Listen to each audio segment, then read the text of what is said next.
Oh boy, it's right about 10 o'clock. You know, when you walk around FRYfest, by the way, we're so glad you're here, and we have a special thing for you. We want you to spend your money unwisely, okay? That's your directive. We want you to spend your money on Hawkeye things. Thanks for coming and visiting all of our great vendors, and I have to tell you, lots and lots of nice things. So at 10 o'clock, and they just opened for business right over here, the first ever Iowa women's wrestling team are signing autographs. You bet. Give them a big hand. You bet. And remember, they don't know you, and you don't know them, and that's the fun part. So go introduce yourself to them. Hi, Tim. Go introduce yourself to them and say hi and welcome to be a Hawkeye. So we've got more people coming up here on the stage. We're going to start. And also at 10 o'clock, right here on the green stage, Tiger. This is the Tiger Hawk stage. And ladies and gentlemen, remember the name of this event. FRYfest. Right up on top of the hill is First Avenue or Fryway, Hayden Fryway. This is all because of our wonderful, wonderful coach, Hayden Fry. He's standing right over here, the bobblehead. There's old Hayden, right over here. Hayden's always here. Hayden, do you think this is a great event? There you go. And we've got more famous people here. We're going to have the Iowa, Dan Gable will be in the house at 11 o'clock. We got lots of things going on. You have reached the epitome of Hawkeye heaven. This is it right here. So without further ado, ladies and gentlemen, I'm right here on the main stage. We're going to introduce Mr. Phil Heady, the Sports Information Director at the University of Iowa, Emeritus. Ladies and gentlemen, Mr. Phil Heady. Thank you, Rex. Thank you very much. This is FRYfest. As we said, it's named after somebody that we all loved and cherished. He's no longer with us, but the whole weekend is named after him. It's Iowa football. We're ready to go again. And believe me, if you want something Hawkeye and you can't find it here, there's something wrong with you, because they've got everything connected with Hawkeye.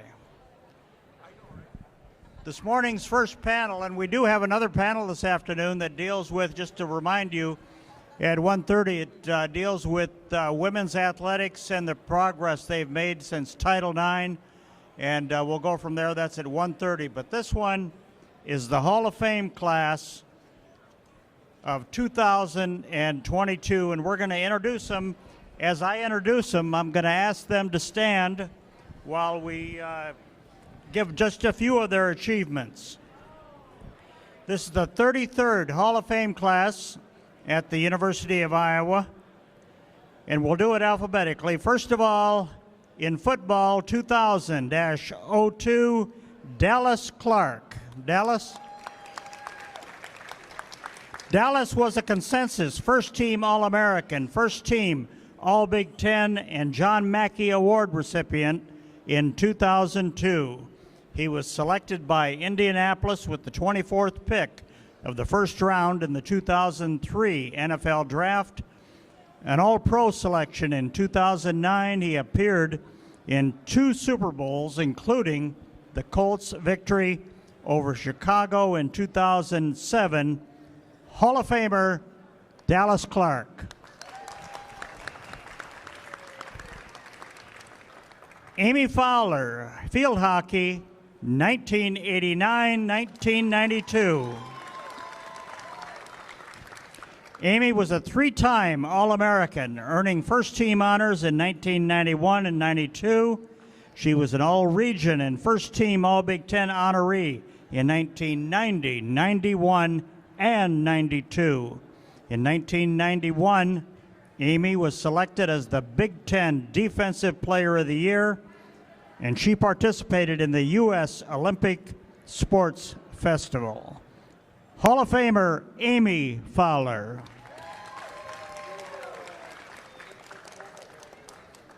Dan Holm, Iowa Wrestling, 1972 through 1975. Dan won the 158-pound NCAA championship in 1975. He led Iowa to its first ever NCAA title. Holm was a three-time All-American and led Iowa to back-to-back Big Ten championships in 74 and 75.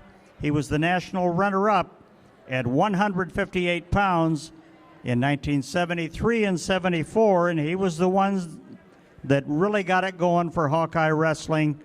Hall of Famer Dan Holm.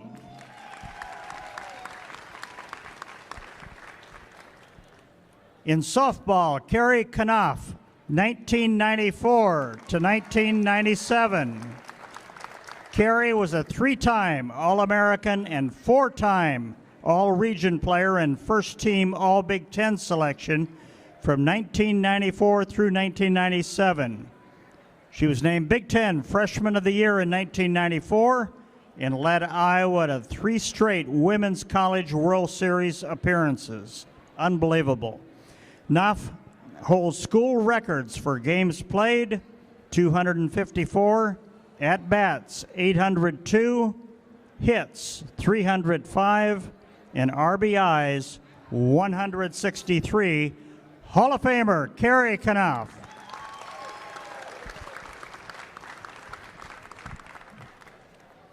The next Hall of Famer is in baseball, 1987 through 1990, Keith Noreen. Keith is represented here by his brother, Kevin. Keith Noreen was a three-time first-team All-Big Ten selection and an ABCA All-Region honoree in 1989. He led the Hawkeyes to the 1990 Big Ten Championship and NCAA regional appearance. He still holds the school records for hits, 267, RBIs, 193, total bases, 441, and game-winning RBIs, 27, while ranking second in games played, 216, and runs, 200. We'll say that Keith Noreen died just 2 years ago, and we'll talk a little bit about that later. Hall of Famer, Keith Noreen.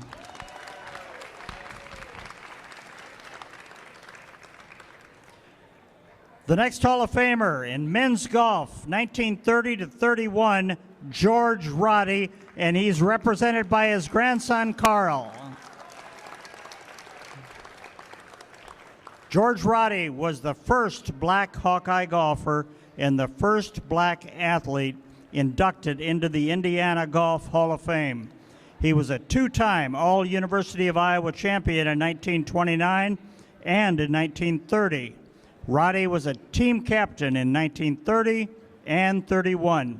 He finished his career with an undefeated individual match record and set the Iowa golf course record of 72 in 1930. He was a member of state championship and state collegiate championship teams in 1931. Hall of Famer George Roddy. And the last one, a Hall of Famer who's now with us today and does not have a representative here, but it's Hall of Famer Nancelia Underwood, women's swimming and diving, 2001 and 03, and also in 04 to 6. Nancelia Underwood was a five-time All-American in the diving well. She earned All-American status off the 3-meter board in 2003 and the 1-meter and 3-meter boards in 2005 and 6. She was the Medal of Honor recipient from Iowa in 2006, and she competed in the 2008 Olympics in Beijing. Hall of Famer Nancelia Underwood, women's swimming. Now we're just going to go along here right now, and this is going to be your chance to say how you feel about being named to the Iowa Hall of Fame 13th class. And we're just going to do it, we're not going to do it necessarily alphabetically. For Kevin and Carl, we're going to ask you to talk about your brother and your grandfather and tell us a little bit about them since they're no longer with us. So I'm going to start with Carrie. Carrie, we're going to start with you, and tell us how you feel going into the Hall of Fame and your thoughts about the University of Iowa. You probably have to pull that a little closer, and just what you'd like to say right now.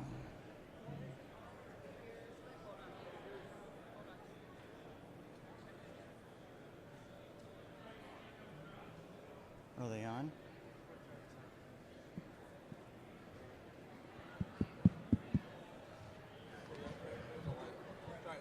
Can you guys hear me? Got it. Well, I just want to say thank you for everyone coming out and supporting all of us. And it's an honor to be up here with all of these other inductees, and it means the world to me. I've loved the University of Iowa. I love playing here. A little louder? So putting on the black and gold and being a student athlete here was amazing, and I couldn't ask for anything more from the athletic department. It was just a great experience, and it's an honor to be inducted into the Hall of Fame.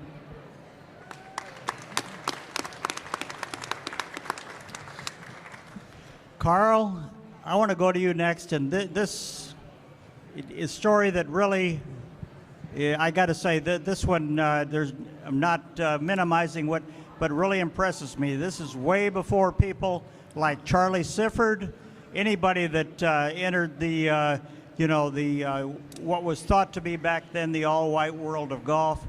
You must have had a grandfather that was unbelievably special. Yes. If he was here with us today, he would be emphatically ecstatic and elated.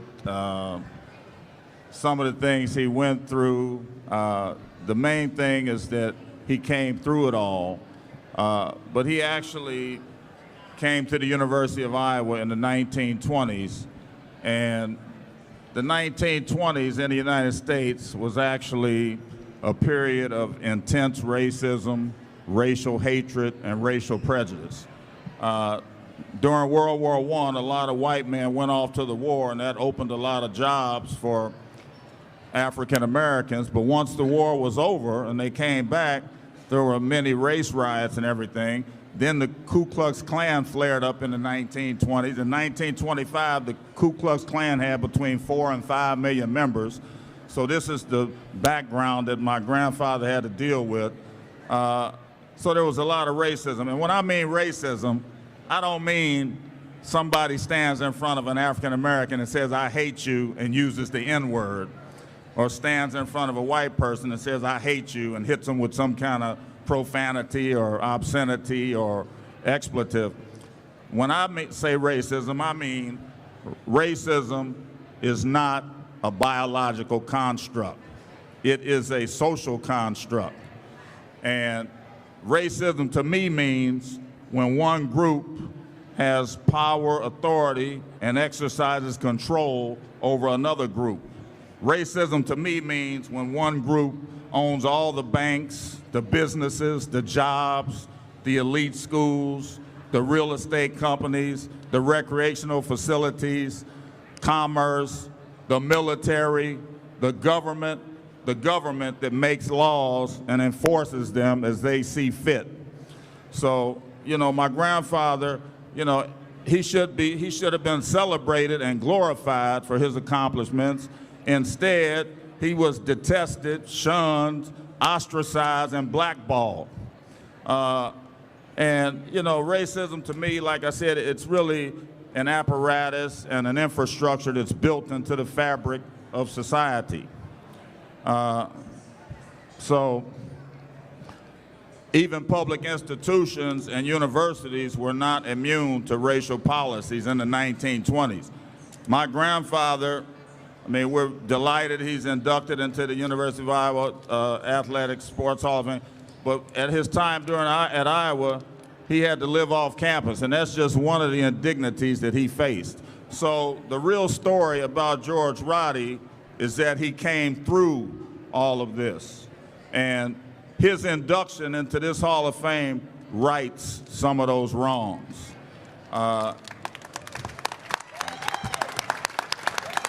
Thank you. We're gonna ask you in a little bit what he did with the remainder of his life and what he did, but we'll come back to that. Be happy to elaborate on that. Next, national champion Dan Holm, and I was on the PA for Iowa Wrestling. I guess I'm proud to say it, but almost a little shame, for 45 years.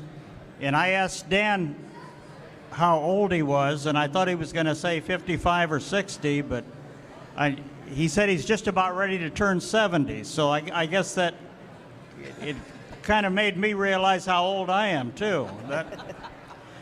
But Dan Holm, your chance right now. You know, all of you here, and especially maybe you played for, wrestled for a Hall of Fame coach, and you were one of the ones that really got it started for Iowa. Well, I was, is this working? I was a freshman in 71, 2, and in my sophomore year I came back. Hold on 1 second, I think he's gonna try to. Here, try this.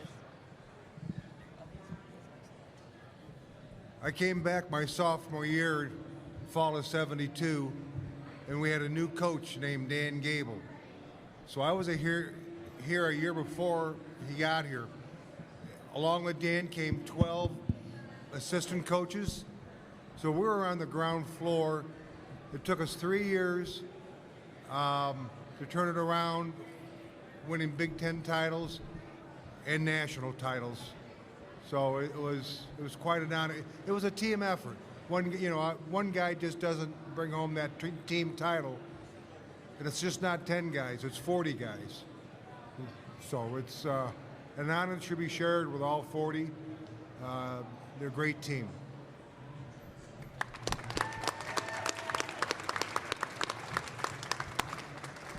Well, and I'm proud to say I was on the PA for one of the best baseball players that ever played for the University of Iowa, and that was Keith Noreen. He was a third baseman, and I will say, tragically, his brother Kevin can fill you in a little more. He died a little less than 2 years ago, at the age, I think, of 58. 52. 52? Too young. Too young. Anyway, Keith Noreen was an unbelievable and extraordinary talent in baseball. He's not with us, but his brother Kevin is. And it's a great honor to represent Keith. I really had no idea how good of a player he was here at Iowa until he passed away. He never talked about his accomplishments, but as I started reading all the records and everything that he still held here, it was a tremendous honor.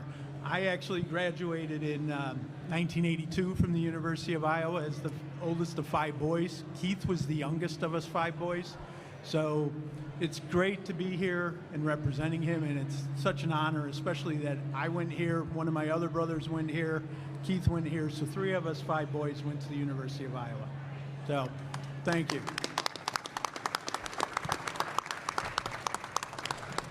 Okay, last but not least, this guy had a mediocre career for the Iowa football team. And Dallas, I've got to say, you were recruited by a Hall of Fame coach. You played for what's going to be a Hall of Fame coach. So, you know, it was unbelievable, the experience you got and even going on. So tell us a little bit about what's going on with you now. Thanks, Phil. Good to see you, man. How are you? Yeah, it's an honor to be up here with these extraordinary athletes. Do we have to say former? I mean, we all feel like athletes still, right? I mean, are we athletic still? Yeah, ish. Yes, depends on the day. But no, this is amazing, and I think all of us. I think when we heard that we were in this special class, I think it immediately makes you reflect on, like, wow. Like, what does the University of Iowa mean to me? What does, the football program mean to me? What does that experience, that time here mean to me? And what immediately stands out to me, I mean, you named them right there, Hayden Fry and Coach Ferentz. Those are 2 people that, I owe the world to. But then you quickly go down the list of people here that helped you along the way to get to where to this amazing accomplishment to be on this stage with these people. I don't think none of us would just say we did it ourselves. We had this internal drive, dedication, commitment to our sport, to our teams, our teammates, that drove us to want to be better. But then when you have that combination at the great state of Iowa and this unbelievable university and the great people that embody it, great things happen. And I think we're just kind of one of those, some of that fruit that just grew really well in the situation we're in. I could not have done anything without so many people that helped me along the way, the teammates, Coach Ferentz, Coach Doyle, all the amazing support staff, all the way to the equipment guys, to the trainers. It really is a team. It really is a family, and we are just sure it's our name on the plaque and all that stuff, but everyone is a part of it. I mean, this is a family, and it's such an amazing time to come back and kind of reflect and tell everyone thank you for letting me be up here to represent all of us.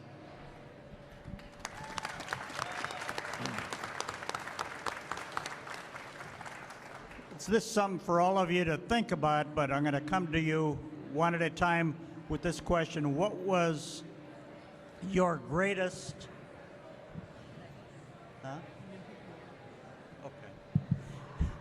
what was your greatest remembrance of the University of Iowa, and maybe what was the greatest thing that you thought of as far as your head coach? So, and if anything else you wanted to say, your fondest memory, maybe, of the University of Iowa. So let's start with Amy in field hockey. I can tell you right now, she had a great coach and a great career. So tell us maybe the pluses. We don't want to hear any minuses. I didn't have many minuses, I don't think. Thank you, Phil. It's good to see you again. I'll tell you a little bit why I'm excited to be in the Hall of Fame. First, I think echoing what everybody on the panel said, this place is so special.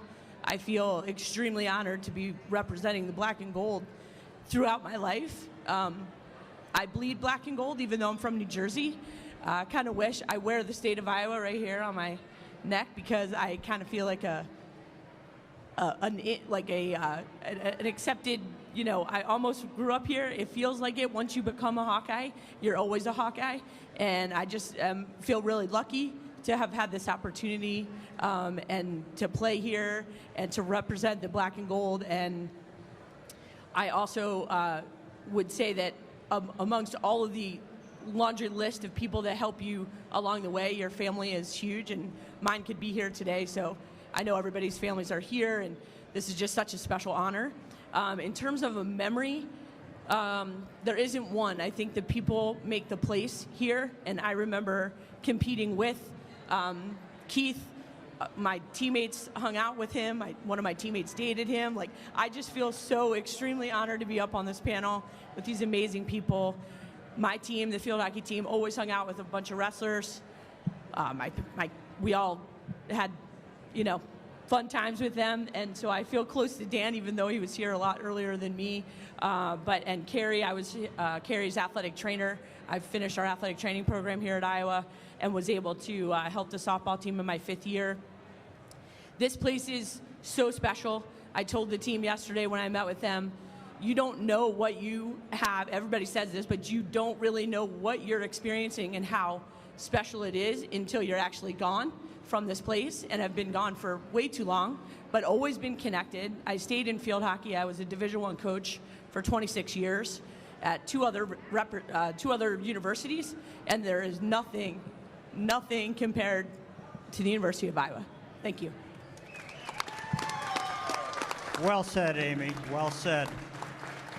I'm going to go next to Kevin, and what we'd like out of Kevin and Carl is, obviously you don't have any recollections of here, but your favorite recollection of your brother and your grandfather is from a personal basis.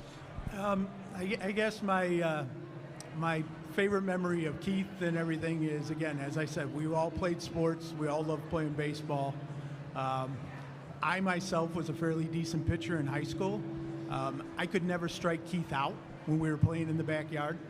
Even though he was 8 years younger than me, I could throw it at his head, knock him down, make him think, okay, he's going to hit me with the next one. Throw a curveball, thought I'd break it across the plate, and he just ripped the ball. I didn't even care that I threw it at his head. Now, the one thing that I could get him with was a wiffle ball. He could not hit a wiffle ball because you could do amazing things with a wiffle ball. I could get a riser, I could get a good sinker, and it was just a great memory to be able to play with him in those cases. But the one thing he did talk about was his time here at Iowa. It really was about the friends, right? And I've met so many people since he passed away that knew Keith, that just talked about how down-to-earth he was. He loved to invite, whether it was a sports writer or whether it was somebody from the sports department or friends, to parties, you know, wherever they were all getting together. And that was the way Keith was, right? He just liked to be with people. Thank you.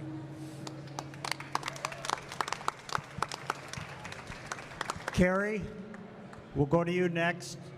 You had a Hall of Fame coach. She probably would have been a Hall of Famer no matter where she was. She was, without question, one of the top softball coaches this country's ever had. But your favorite memories of your coach and your days at the U of I?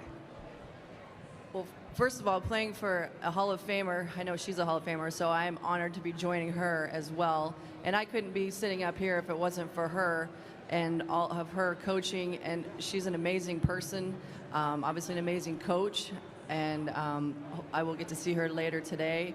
As far as memories, I think the memories of going to the World Series are the top for me, and just the lifetime friendships I've made along the way, not only with my former teammates, but also, as Amy had pointed out, the ones that we shared a lot of the same facilities. It's not like that now because it's been upgraded, but we walked in the same path as field hockey. You know, the basketball locker room was right around the corner, so we met a lot of athletes at that time that there's so many memories. I don't even know where to start, but we all, had a very good camaraderie with each other, and that's what made all those memories possible.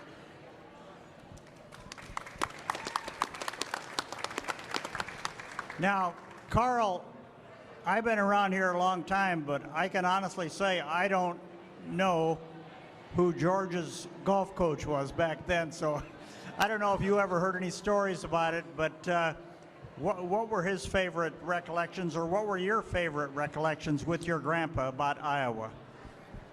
Well, he didn't say much about it, but my favorite memories of my grandfather, Virgil and I went with him to a golf tournament in Dayton, Ohio. We were his caddies, and he got a hole-in-one, so that was a big thrill. He was a two-time city champion, Indianapolis amateur city champion, and I was fortunate enough to win 2 Chicago public school city championships in grade school football. So I feel like I followed in his footsteps. But on the humanistic side, the greatest memory of my grandfather is just how warm he was, how affable he was, how approachable he was. My older sister, Charlotte, the first weekend, Popo, we called him Popo, P-O-P-P-O, affectionately. He would come over and pick up Charlotte, and she'd stay the whole weekend. Next weekend, Virgil, my older brother, both of them are here with us tonight, too. Then they'd pick up Virgil the next weekend. Then I'd be the third weekend. This continued on for a few years, and that's one of my greatest memories of my grandfather. But I want you to know that our family is very proud of this moment. I've only been here one day, and I already can feel the specialness of the University of Iowa, the Hawkeye tradition. Yesterday at the social gathering for the inductees and their families, they made it clear to us how special being a Hall of Famer is in the Iowa Athletics Hall of Fame. There's only, I think, 251 members, and in Iowa's 179-year history, I think there have been like 12,000 letter winners. So that's like 1 out of every 48. So only a little over 2% of people who letter in sports at the University of Iowa make it to the Iowa Athletics Hall of Fame. So we're very proud of that, but those are my best memories of my grandfather. Carl, one final question. What year did your grandfather pass on? 1988. He was born in 1908 in Keokuk, Iowa. He passed in Indianapolis, 1988. Dallas Clark, it's not a heartwarming story, but it is a good, I've always remembered this story. And when Iowa was recruiting Dallas, he's coming to Iowa, and if I remember this right, on your graduation day or getting ready for your graduation in high school, your mother passed away.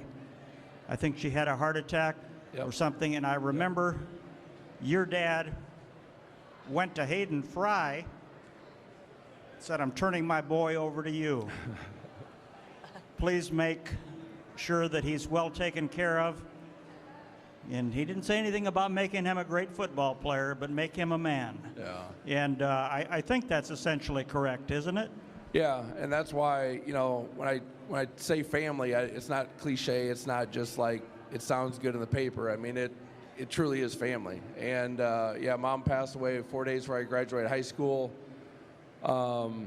And you know, you're supposed to get like an OWI or, you know, or something to, you know, to help make you grow up and mature and you know, like start seeing things a little clearer. But losing Mom, that one was a quick lesson on how precious and how like you don't take anything for granted. And from that day, May 14th, 1998, I've never tried to take a day for granted. And I always try to approach people like it's the first time I've seen them, that I've known them for my whole life, or the people that I know and love, that they make sure that they know that I love them. And you just never know. And I think we all should live that way. So when I came to Iowa, you know, I didn't have really a home to go back to. So when I was packing up to go to 911 Slater Hall, that was my new home, 911 Slater Hall. And my new roommate, Tim Hoffman from Burlington, Iowa, Notre Dame, he was my new brother. And to this day, he's one of my best friends. And the Lord works in mysterious ways and puts people in your lives that you need, that you may not know you need. And along the way, when I needed somebody, God put somebody in my life here at the University of Iowa. And that's why being up here, so many people need that recognition, because it's a house of cards. Like, it would not have had Bob Upmeyer, the financial aid advisor, if he didn't get extensions for my loans and my Pell Grants and my financial aid, I'd have been kicked out. And that's when I was a walk-on schlub. No one, like, he wasn't doing it because I was a 5-star from, you know, whatever. He did it just because Bob Upmeyer is a great human being, and he still works as financial aid advisor or at the office, and he's unbelievable. Go Solon. I have a teacher here. I just saw Jenny Noonan. She was one of my teachers at the education department. She's here. Why? Because it's all about people. And you know, we all get this cliche at Iowa, oh, Iowa nice and all this stuff. Well, it's real. It's because people care and love for each other. And we help each other. We give our shirts off our back, and I'm out. Am I getting cut out? Am I done? Talk too much? Sorry, guys. Apparently, there's a 2-minute limit. So it is about the people. And yes, this is family. And it always will be family. And I can't describe. I'm not smart enough to come up with many words to explain what that means. Even you, Phil, are you kidding me? I mean, you were there from day one, man. Let's go. Come on, right? I mean, it's what can I say? Yeah. It's everyone. Thank you, thank you. We're going to get to Dan, but I want to remind everybody, when we're done here, these 4 Hall of Famers will be right next door to us here on my left, signing autographs. So right after we're done here in a few minutes. Dan Holm, you had a head coach, obviously, that is still a Hall of Famer in whatever he does. He goes around the world now still promoting wrestling. You had assistant coaches that went on to become head coaches, unbelievable staff, unbelievable teammates, wrestlers. Tell us about your favorite memories of Coach Gable, Jay Robinson, and all the others that you had in that area. Well, we were very fortunate to have that coaching staff we did. The one short story about Coach Gable, my senior year, we're warming up. Is that thing on? Is it on? There you go. You have to like swallow it. Yeah. Coach Gable grabbed him at the start of practice, let's warm up. Well, warming up with Coach Gable lasted about 20 seconds. And there's 3 mats side by side in the room, and we were going from one mat to the next. Little guys are scrambling, the big guys are watching. And finally, and I'm getting the tar kicked out of me pretty good, but finally I catch Coach Gable in an ankle pick. And I score my first takedown ever against Gable. And I get up. Did you guys see that? 2 points. I did it. And the whistle blows. We're going to match. I turn around. Gable's looking right at me. First period was 15 minutes. Take them down, you keep going. Okay, whistle blows.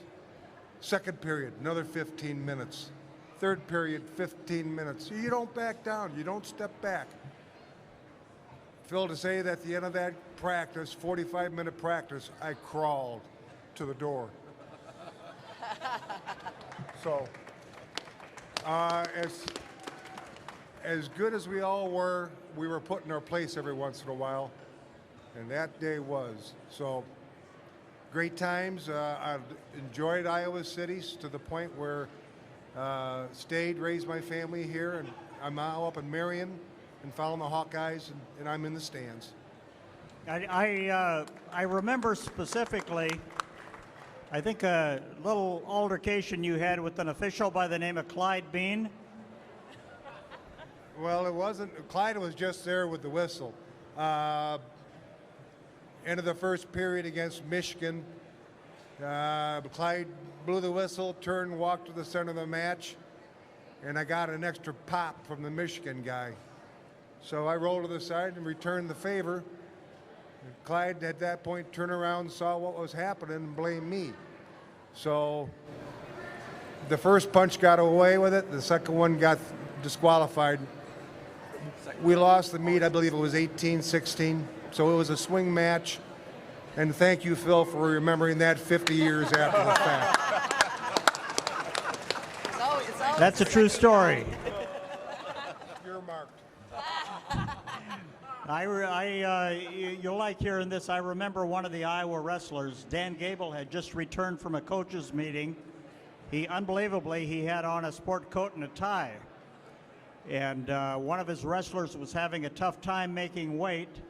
Dan Gable says, "You really want to lose the weight?" And the guy says, "Yeah." Dan goes into the sauna with him, puts him through a full workout.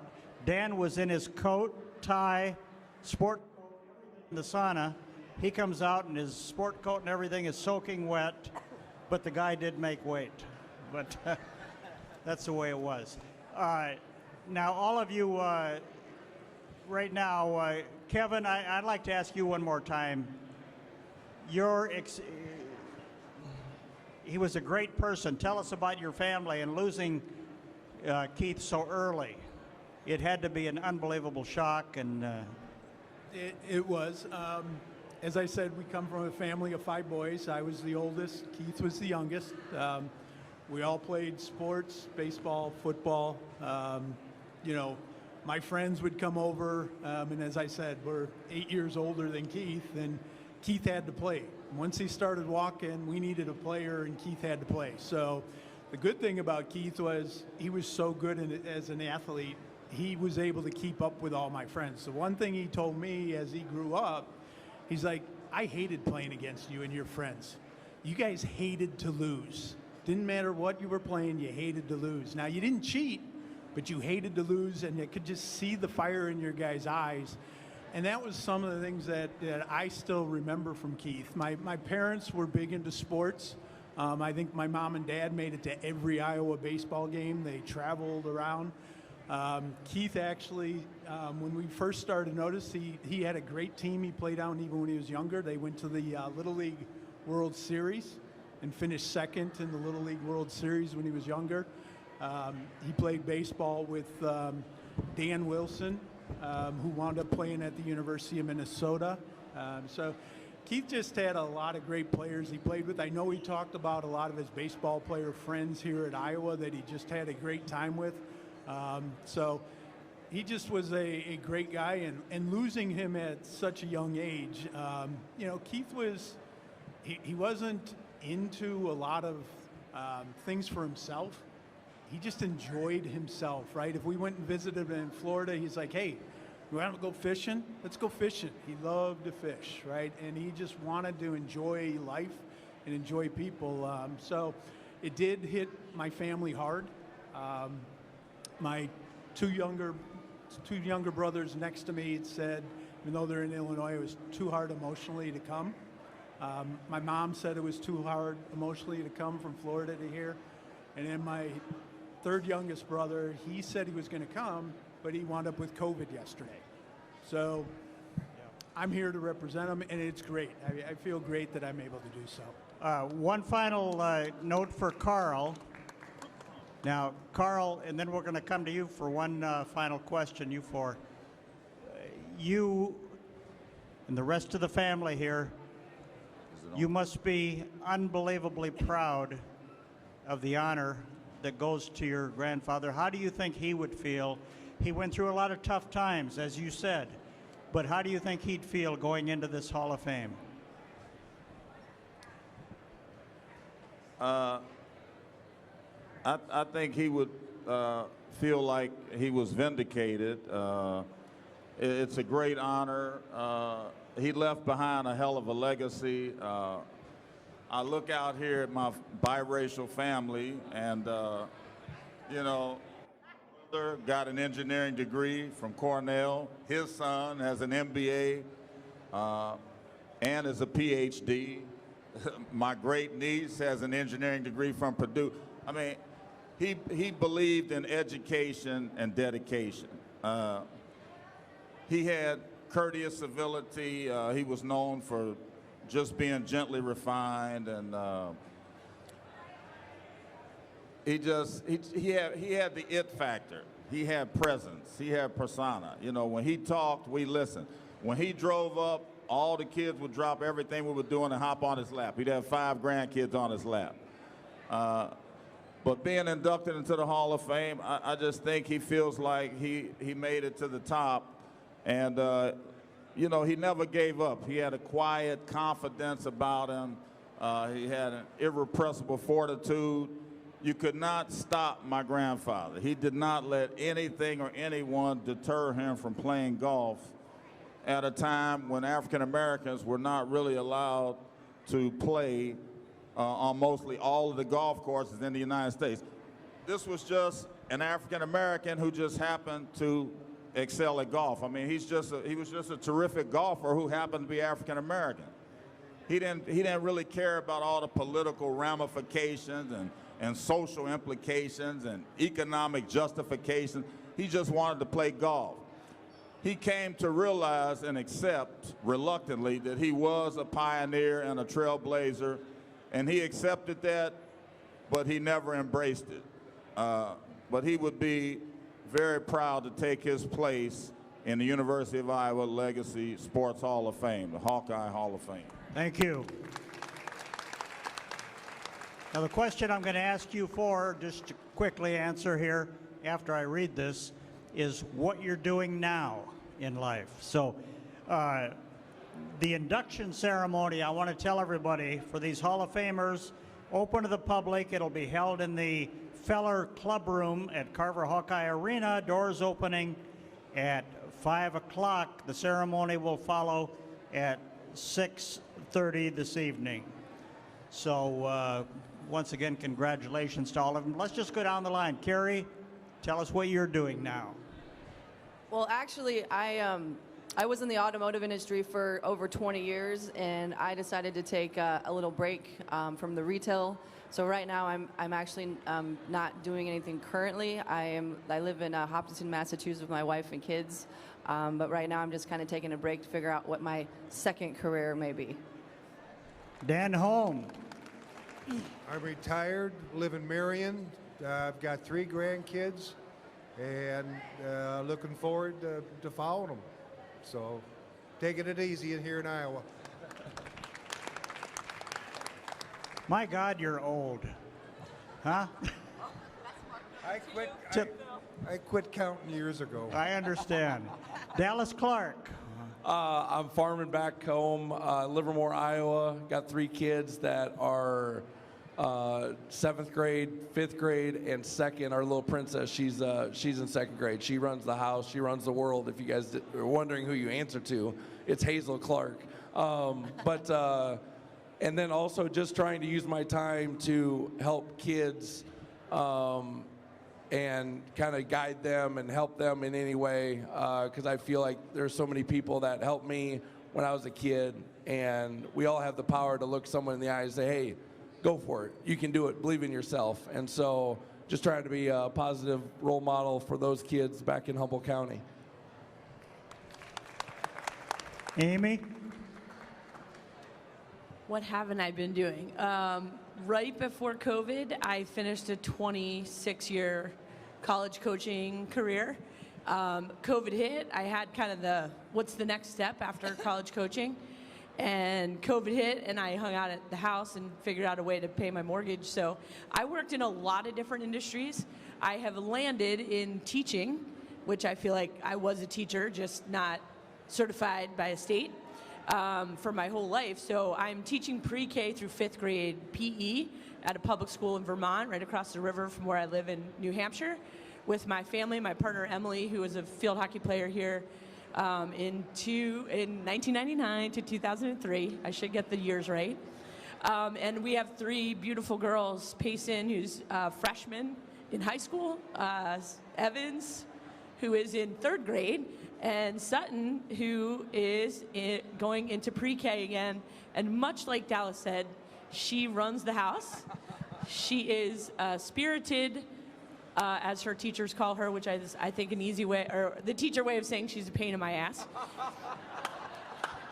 So she's a PIA, but we still love her. We'll keep her around. So we live in New Hampshire, loving life, but we are the biggest Hawkeye fans in the state of New Hampshire. So thank you. As I said, remember they'll be signing autographs over here, so one more time I'll just say the names. Keith Noreen, George Roddy, Carrie Knopf, Dan Holm, Dallas Clark, Amy Fowler, your Hall of Fame class of 2022. Thank you all, and remember we'll have another panel this afternoon at 1:30 celebrating 50 years of Title IX and the progression of women's athletics.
Megan Menzel, our coach of Iowa women's golf.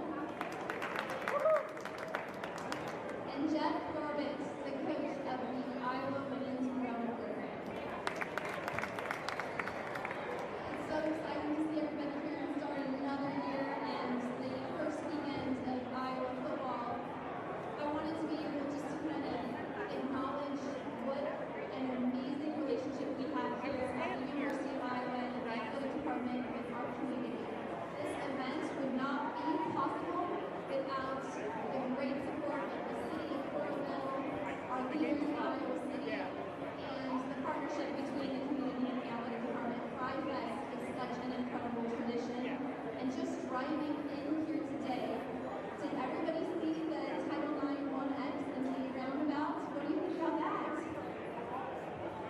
It's incredible. And so what I really thought would be fun to do is just take a moment today as we start a new season and reflect a little bit on new beginnings. Each one of our coaches has something incredibly exciting to celebrate. I wanted to start with Clarissa, who for the first time in the history of Iowa athletics, we now have women wrestlers on campus. Give us a little update and tell us a little bit about the team. It was so exciting to see them signing autographs over here and the line around the campus to be able to get their autographs. Ooh, yeah, super exciting. We have 15 on the line as their program. Just getting them started.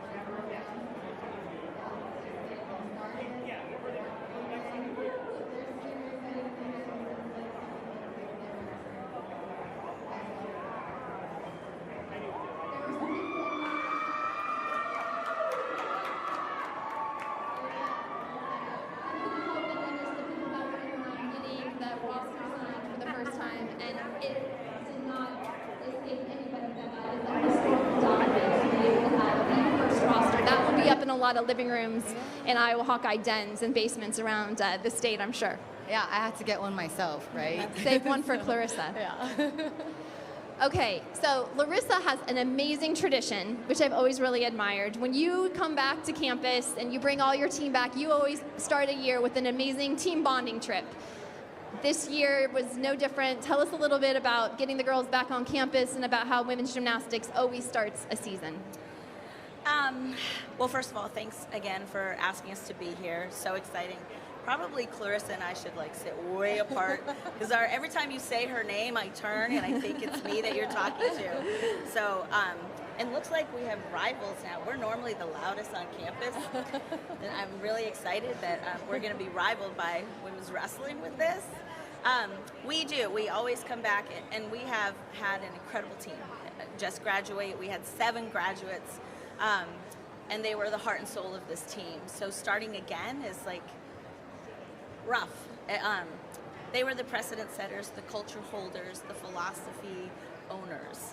So we always take a bonding trip, is what we call it, life skills. But we try to get away from the city. We always go away. We love Iowa City, but you need to get away from your fans, your family, your friends, just so that you can concentrate and focus on ourselves. So we go away for like 2-3 days and really unplug and just learn about each other as people, who we are, what we like to do, what drives us. And it's really about integrating our freshmen into the culture. I don't have team captains, so for us as coaches and our entire staff, it's the way for us to figure out who emerges as leaders. I think that everybody has leadership qualities. If I name people, I feel like they get squashed.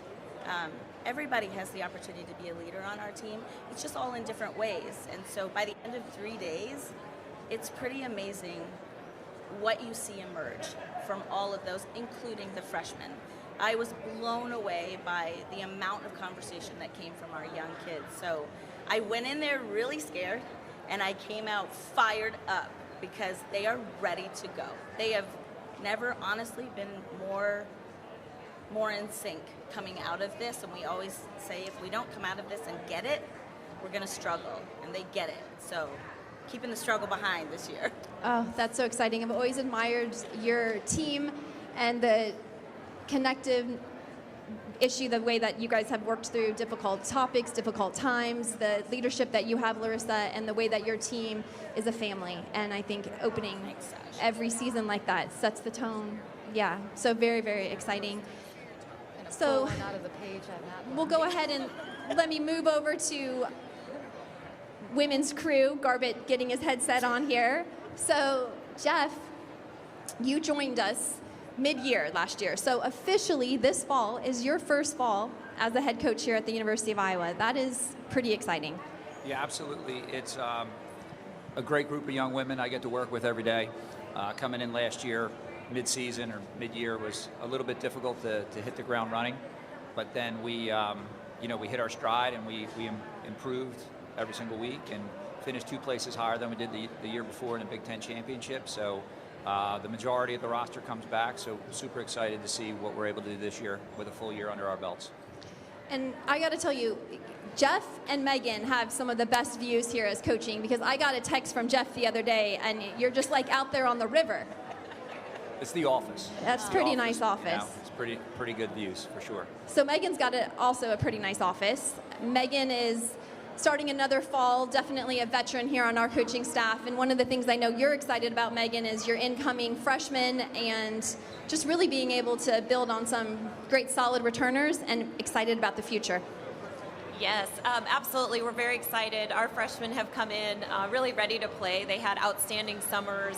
They really did what we asked them to do as far as competing on the national level. And luckily, you kind of have to get through some qualifying to get to some of those tournaments. And we got some great exposure, not only for our program, but also great experience for them to bring in, to our roster. And so they've come in. They have lofty goals. They're excited to work together, and we really have a great veteran crew to welcome them, embrace them, and to work together. And I think we're very excited about the upcoming year. So it's a very exciting year. So on top of all of the things that you guys have starting within your programs, we are also in the midst of an incredible special time period of anniversaries. So we're celebrating the 50 years of Title IX. That's been an exciting celebration throughout our country on many different campuses. Already acknowledging how great it is for the city of Coralville to also be celebrating 50 years of Title IX and what it's meant to all of us and our student athletes. But also, we are now coming into a year that we are celebrating 50 years of Iowa women's athletics. And sitting at this table, I'm the one person here who was here when we celebrated 25 years of Iowa women's athletics. And so these celebrations are near and dear to my heart. And, I am honored to be able to be here in this special anniversary year. We have so many exciting things planned with the athletic department throughout the year, where we're going to be recognizing the accomplishments of Iowa women's athletics over 50 years. And it starts tomorrow at the football game. And I'm just kind of curious about your thoughts about this anniversary, what it means to you and your team. And there will be on-field recognition of our student athletes tomorrow, and I've always found that to be a very, very cool experience. So tell me what you're doing in your team and what your messaging is with your team in terms of this anniversary and what it means for the kids to understand the history. Well, we're also having our first annual reunion for women's rowing. We're approaching the 30th anniversary of rowing here at the University of Iowa. So we'll have a large group of women coming back this evening to start off with a reception, and then breakfast, tailgate before the game, and they'll be there for the game. But for our team, we really talk a lot about Dr. Grant and what her vision was for women's athletics. And we have a very special boat. We always will have a boat named after Dr. Grant for the things that she did for women's athletics to kind of move it forward. And in this year where we celebrate Title IX, I think about my own sport, and our sport. I think all of our sports give opportunity to young women to do what they do, but I obviously have a little bit different take on our sport, and we offer opportunity to women that have rowed in high school, but we also offer opportunity to women in Iowa to learn about a new sport, to have an opportunity to go to college and participate here at the University of Iowa. So very honored to be able to do that for the young women of Iowa. And from Waverly, Iowa, all the way to Wellington, New Zealand, our roster is represented, so we're a little bit worldwide. Yeah. Go ahead. Probably the longest one here now, so. The most tenured coach, Larissa Livy. The most experienced, yes. We'll just go with that. I think what an amazing time in our lifetime to be able to celebrate this. Just when it's happening, that some of the amazing sports stories around the world are happening right now as we're celebrating 50 years. Title IX is such a huge thing. Dr. Grant is so important in breaking those walls down and removing barriers that you really didn't even know existed. Allison Felix, Serena Williams. I mean, some of the most amazing female stories are happening right now. So sad to see Serena working on retiring. I'm hoping she doesn't get to retire for at least a week. But for our team, we're going to be unveiling our season theme soon, and it will certainly be special for us and indicating the understanding of our past and how it brings us. I think for us, we always try to celebrate these moments, but more internally. I want my kids to grow. I want them to be, I don't want them to be ignorant when they leave of how important all of these things are. Yes, we want to win. Yes, we want titles. But I need them to understand where they came from, because you cannot know where you go unless you know where you came from. So we've spent a lot of time just on our staff just trying to devise different things, different stories, different ways that we can have them experience what it would have been like. Not what it's like now, but what it would have been like had you not had this opportunity.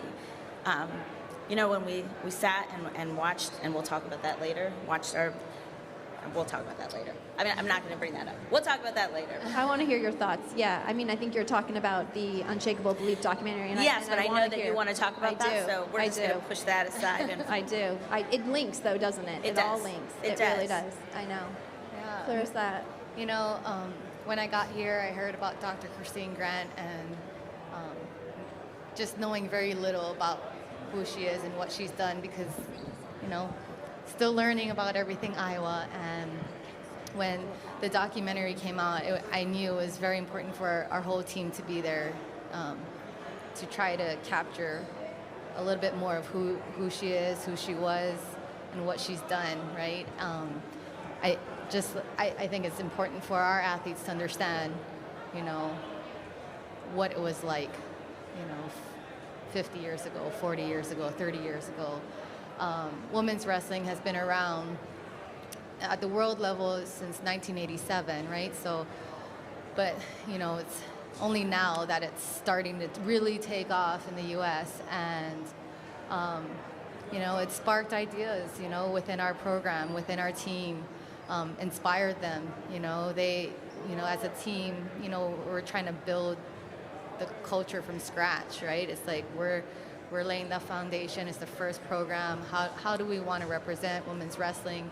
And Coach Mayab and I got it going, but we want our athletes to, you know, start thinking how they want to move it forward, right? And it was interesting. They were really inspired by the documentary, that they want to represent in a way that they want to do it for her, right? Whether it was for Dr. Christine Grant, whether it was the pioneers of our sport or in athletics, whether it's for their teammates, whether it's for their future, you know. And really it's an opportunity to educate, you know, our current athletes to appreciate what they have today, right? I mean, they have so many great opportunities to get an education at University of Iowa and compete as a collegiate athlete and student athlete. And for me, I feel like it's sparked like opportunities that I want to start bringing in, you know, former college teammates of mine, you know, so that way they understand, you know, the connectivity, you know, as being a teammate, and the long relationships that you can create, you know, I don't know, how 20-something years ago kind of thing. And, you know, the pioneer of women's wrestling, who's a, you know, a world champion, whatnot, and bring them in and close to our team, so that way they know who they are, right? Some of them know Trisha Saunders, she's a 4-time world champion in the U.S. And I'm like, do you guys know who she is? They're like, oh, I won her world award once, but might not know, you know, her story. So it's a wake-up call, you know, and a reminder, you know, for me and the program to not lose that, right? Not lose those stories and to celebrate it. I think the biggest thing for us, we maybe got a little bit of a quick start last March. We had some T-shirts made for the anniversary of Title IX and have carried those forward, you know, with the celebration this year. And we had one of our best rounds of the year. And so they've, after kind of hearing the story, one of our players was actually in a class learning about Title IX, and she was really inspired by the story of Christine Grant. And so she brought it. Obviously, we've talked about it, but it was just really neat for her to kind of wake up and hear it in a different perspective and then bring it to our team. And so we wore these shirts, and now we had one of our best rounds, and they feel like they're superpower shirts. So, you know, unfortunately, the superpower wore off just a little bit, maybe a little sooner than we wanted to, but we'll bring it back. So, but it was just really neat to see them just get behind it. And then I think also just coming into this year, there's just such a great enthusiasm, and I think some of the biggest things that we've pulled out, Sasha, really from you, from Lisa, who are here and really part of that. Diane Thomason obviously really works closely with our to hear those stories and to embrace it. The biggest thing I think that our team is, how can we support each other and keep moving things forward? I think, you know, we'll talk about the documentary, but just the excitement of what Hawkeye fans bring every day, and you know, the great things we've accomplished not only in our men's sports but also women's. So we really hope to be a part of that the next 50 years, and just really excited for the messaging and how we can continue to be excited for everyone and build our relationships with our athletes. One of the things that I've always been so proud of at the University of Iowa, since I've had the incredible opportunity to coach here, is to work with you guys. And it is literally an unbelievable head coaching staff. And the camaraderie and the support that I feel from all of the head coaches is not usual, and it is special at the University of Iowa. And I would just want to say that last Wednesday night, on August 24th, we all made our way to Carver Hawkeye Arena at 6 p.m. And it was really, I think, all of the women's coaches and the women's programs and the women's student athletes and our staff and their families, and you saw young kids, and we had quite a turnout. And we premiered the Unshakable Belief documentary, which is the life story of Dr. Christine Grant. And I want to hear this from you guys, but for me, there was a feeling in Carver Hawkeye Arena of immense power. It was almost like stilled shock, speechlessness after it ended. And I stood up to leave in the aisle at Carver Hawkeye, and the softball team was in front of me. And I was only waiting for my team to pass me. And those softball girls, who I only know from a distance, one by one gave me a hug. And then we started saying, how lucky are we to be Hawkeyes? How lucky are we?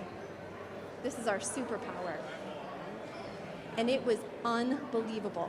And I carry that to this day with me, and I will never forget that night.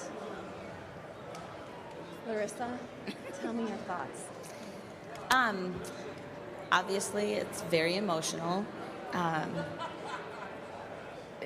never got to see Dr. Grant before she passed, but she was very special to me, and I was her last hire. It's written differently, but I was her last hire, and she coaxed me through a lot of really rough coaching times. You know, just the biggest thing I got from her was always to remember who you are. And like you're saying, it's so funny that you use the word superpower, because she always would tell me that that's your superpower. Don't forget who you are. You can't lose your person. Like all of those messages. And then sitting there that night, I think it's so amazing that you felt that way, because normally everybody would have cleared out really quickly, and everybody just kind of hung around. Nobody really wanted to leave. There was just that feeling of connected. And we always try to be connected, but I think for the first time, they all got it. They all understood why. And I think that they know, and this is what I was alluding to earlier, we all know the sacrifices, the barriers, but until you saw it in that documentary from the start to the finish, like the dumb things, like, you're sharing shorts. Are you kidding me? Those types of things happen to be that some of our athletes got gear that day. And what a difference it would have been if we got one pair of shorts and you shared them among 20 people. Just the realization, yes, you know it, you hear it, you speak of it, but to see it from her and how ridiculous it seemed, but it wasn't. It was an absolute battle for her, and it is our battle cry. And I felt very lucky, blessed to have been anywhere around her and to soak up every ounce of motivation that she had left to her dying moment. I just think that she would have been so proud to have been standing there and to watch all of those women really just click in and get it. And I felt leaving that there was a whole nother level of pride coming out of every student athlete to have Iowa across your chest. Yeah. Yeah, I'd agree. I think that for our team, it was definitely a unifying moment. In listening to the people talk about Dr. Grant and how she led and how she was basically a coach, right? She coached her coaches on what they needed to do. And I think that spirit kind of lives on with all of us. We all call each other friends. We all, more importantly than just colleagues. I mean, the amount of times that we sit in each other's offices and we kind of coach each other through whatever's going on, like, well, this is how I look at it or whatever.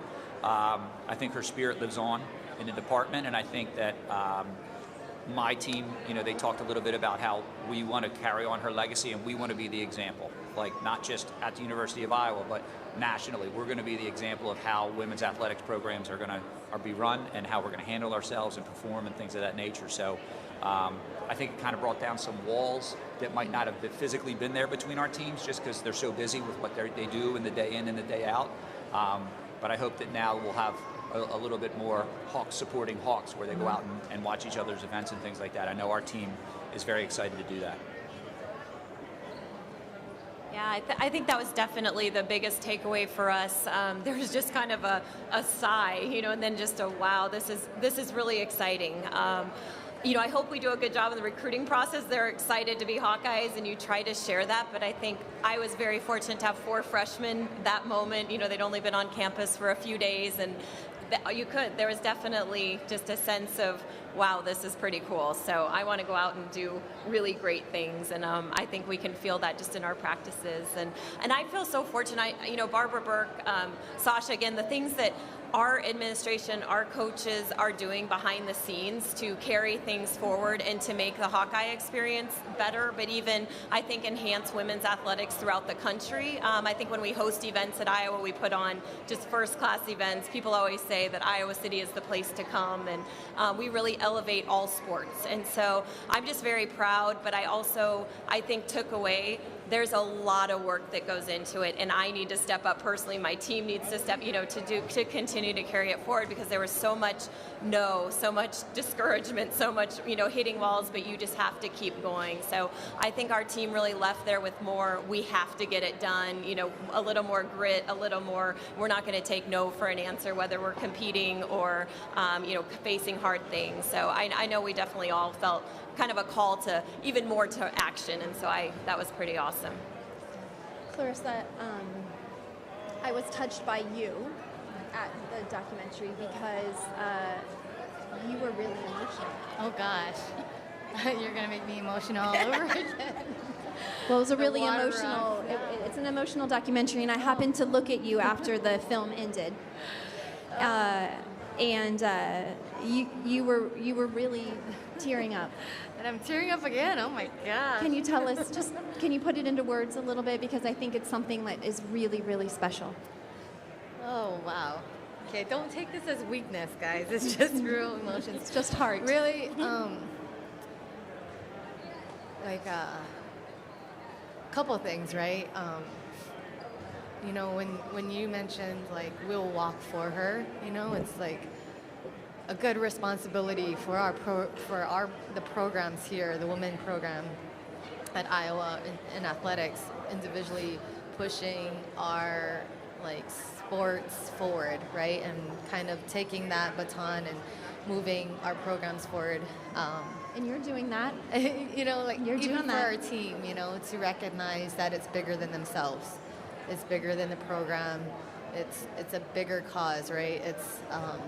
And I was really sad because I never had that opportunity to get to know an amazing woman that has impacted so many people, you know, and will continue to without, you know, like these young athletes even knowing unless we continue to share her story and, you know.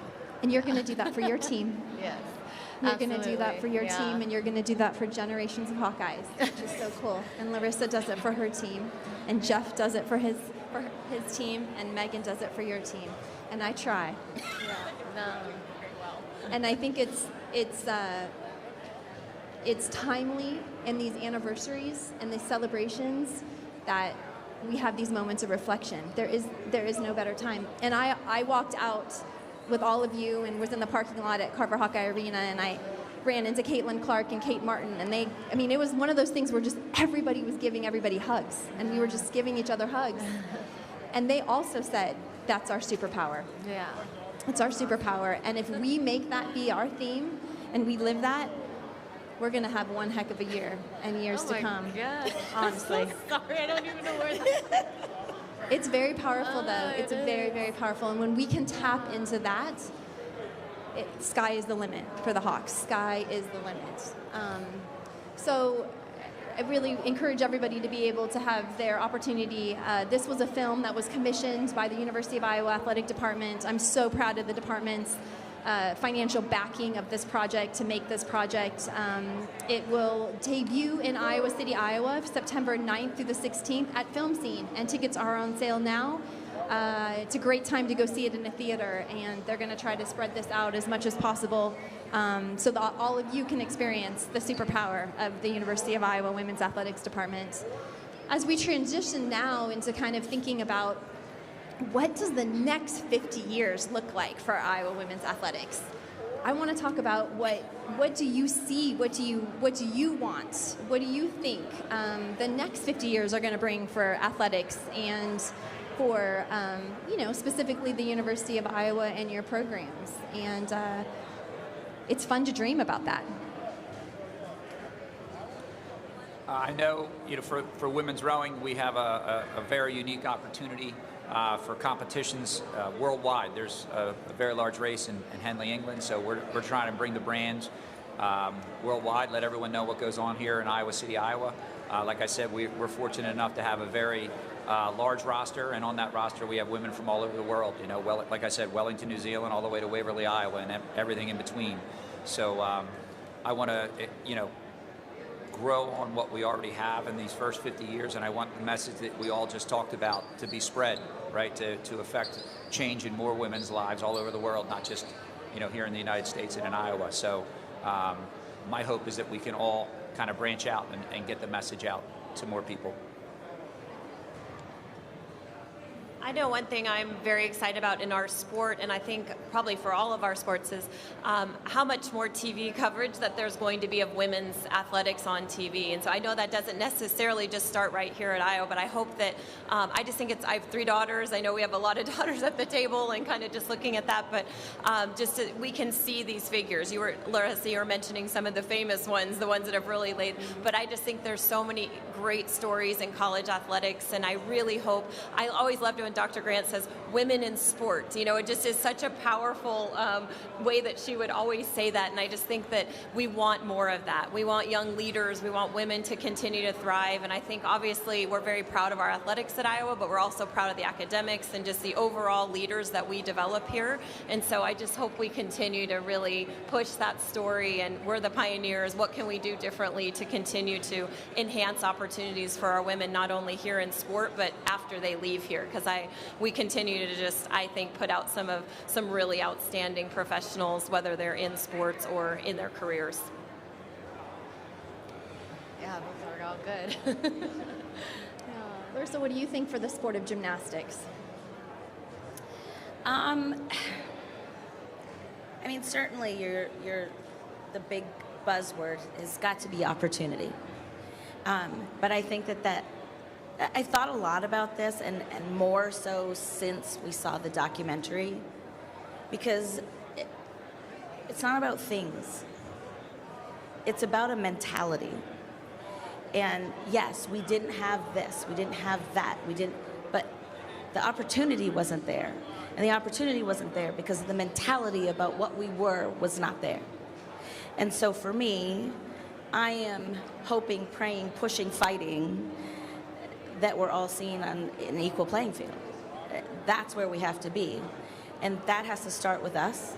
And that has to start with us teaching our young women that they are always welcome at every table, that there is no table that they don't get to sit at, that there is no moment that they're not allowed to be in. And I think that, starting with our incoming, every freshman, every new person, every new coach that comes in, I think the strongest message that we can send is there is nothing that you cannot do. You came here for a reason. You came here because you want to accomplish this, this, and this, and we can do that. And we can provide those doors. And we have the opportunity to do that for you. But if they don't think that they deserve that first, it's lost. So I do think it's just a little bit more, and that's a lot harder. That's right. To change, especially in gymnastics. It's years and years and years of a mentality. The philosophy of our program and maintaining who you are as a person, separating that from the athlete that you are. That's what you do. It's not who you are. And discovering who that is, I feel like I have a renewed, fight to push the side of, I deserve that. Not that there's the opportunity. No. If it's not there, create it. Make it. I'm thinking, when you're speaking, I'm remembering Ruth Bader Ginsburg's quote about when will we have enough women on the Supreme Court? Yeah. She said when we have 9. Yes, absolutely. There's been 9 men for a long time. I think it goes to the point that you just don't put any barriers, and you go as far as you can go, and when we as leaders create cultures that allow that without putting any sort of obstacles in our way, the sky's the limit. And I think sport provides an amazing opportunity for us to do that, but it also comes from culture and from mindsets, and I think that's what we are building every single day within our own teams and within the athletic department.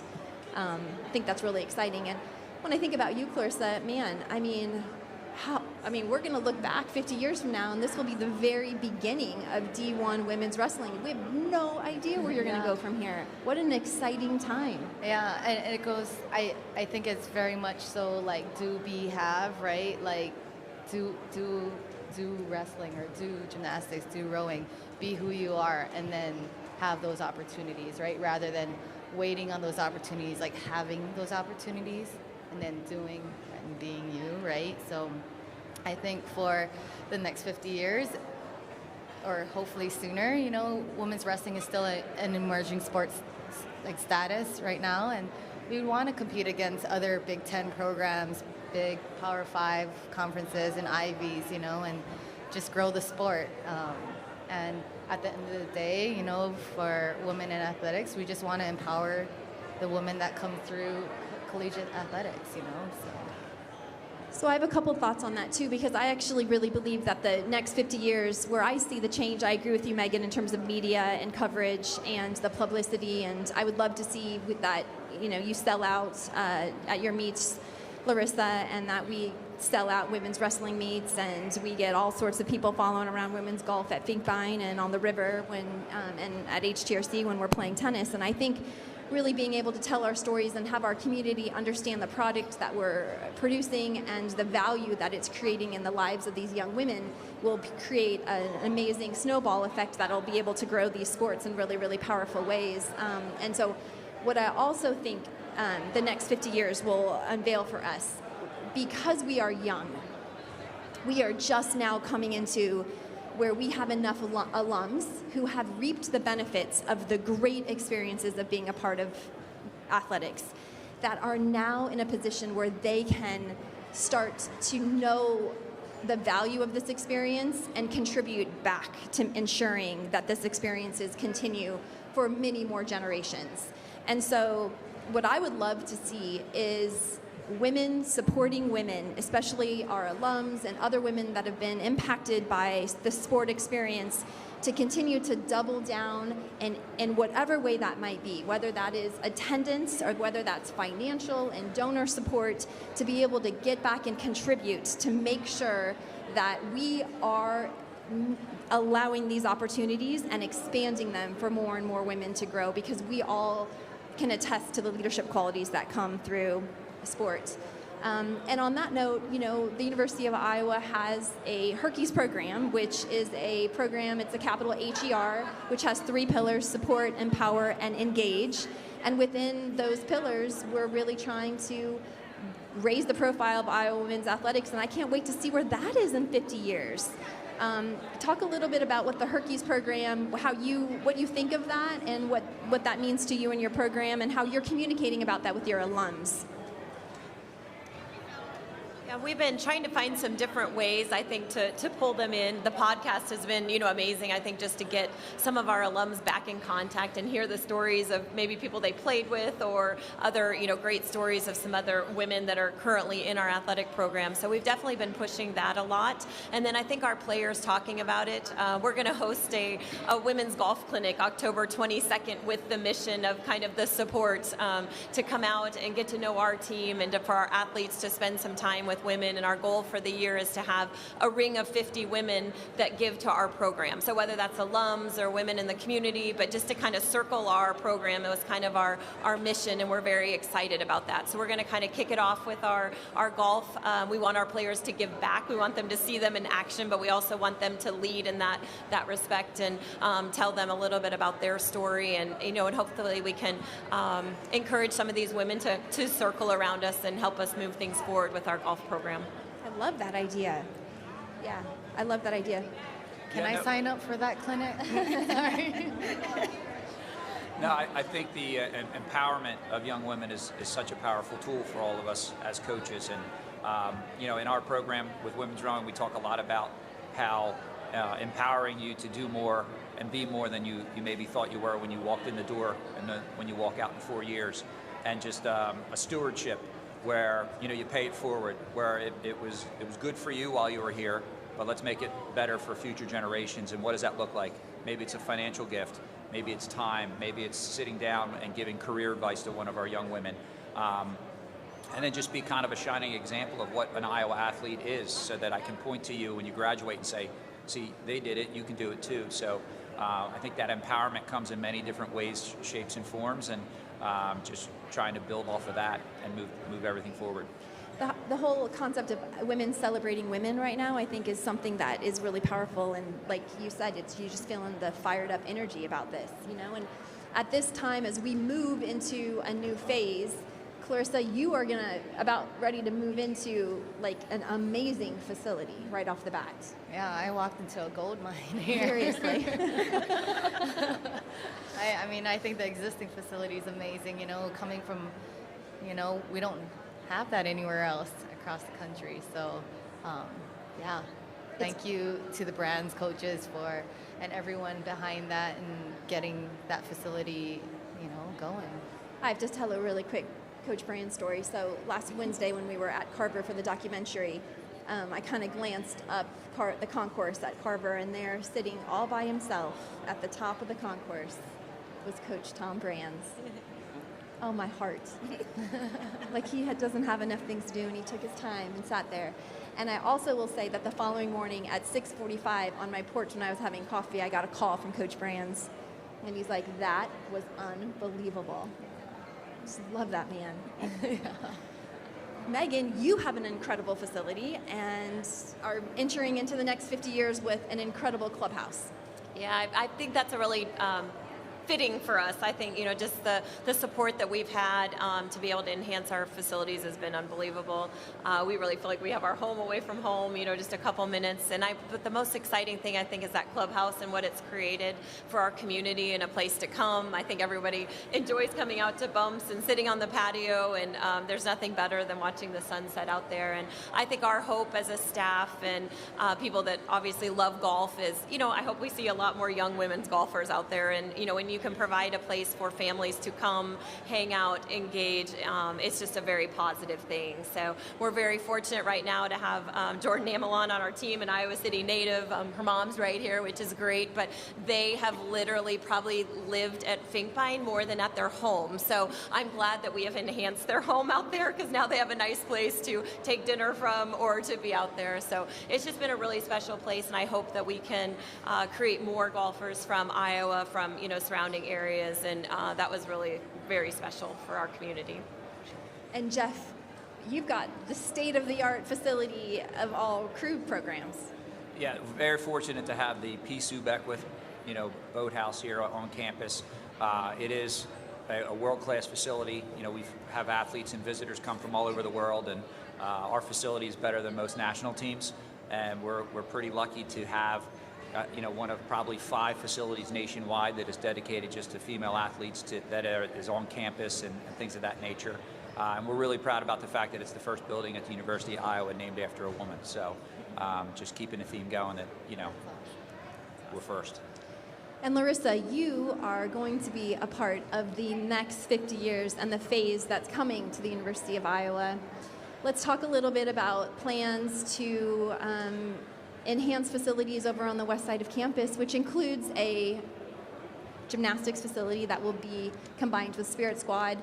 Tell us a little bit about your vision for this facility and what it would mean to your program to be able to get this to completion. I think it will be almost like, it will feel like, for me, the culmination of the fight. I feel like for a long time we've made miracles where we are, and we've had fantastic young women come and go in those facilities, including my current assistant coach, Jessa Hansen, was my athlete, which kind of tells you how old I am, but I digress. And for her to be able to come back, and she's coaching with me now, to see what she came from and to be able to have a part in building a new facility and watching everyone that she's now bringing in as a coach, to have the opportunity to build something new, to start again, to create a different vision of what we could actually be when we have the best of everything.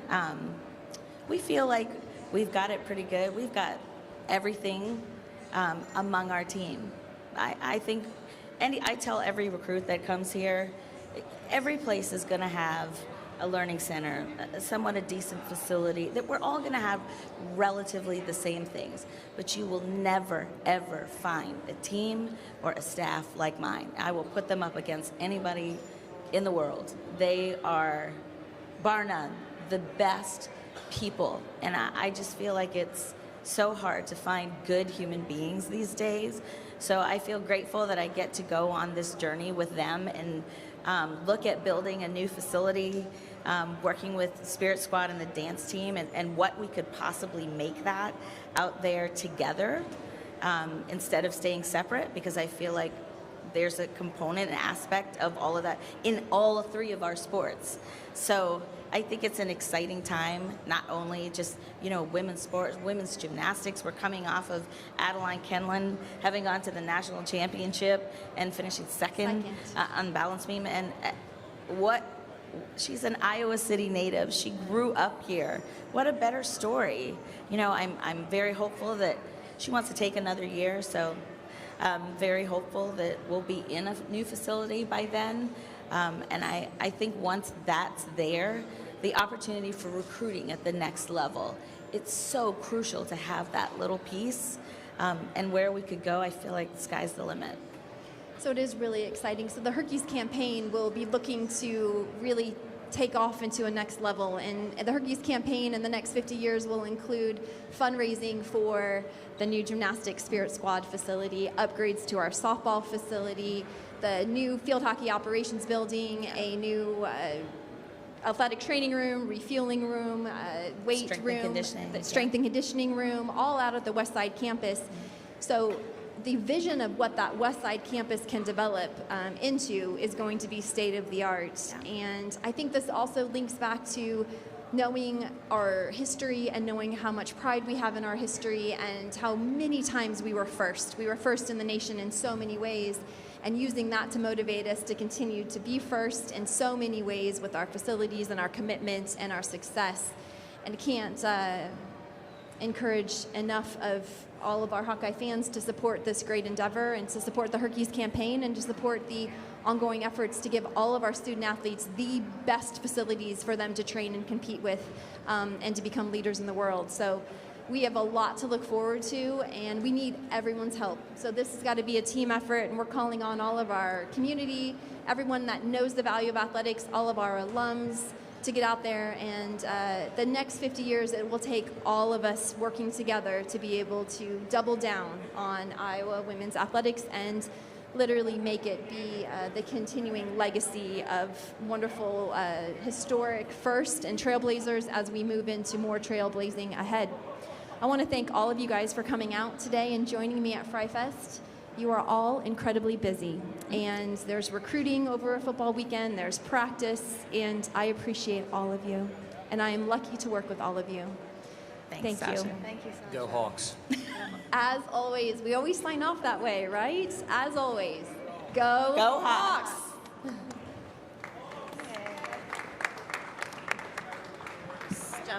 Yes. You should have had Still a hot mic. you questions.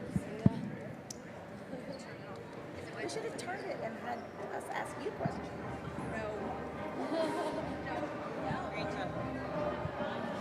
You guys are so good. Can we take one picture? Can I take it with this right? We're crying. Oh my gosh. That's good.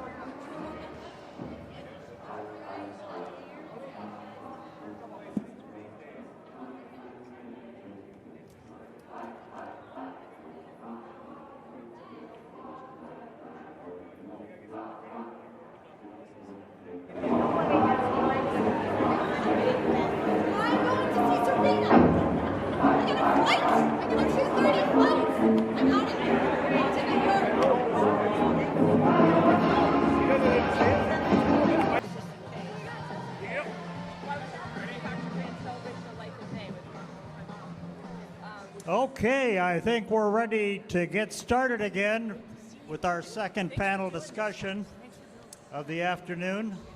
Unbelievably interesting, this one.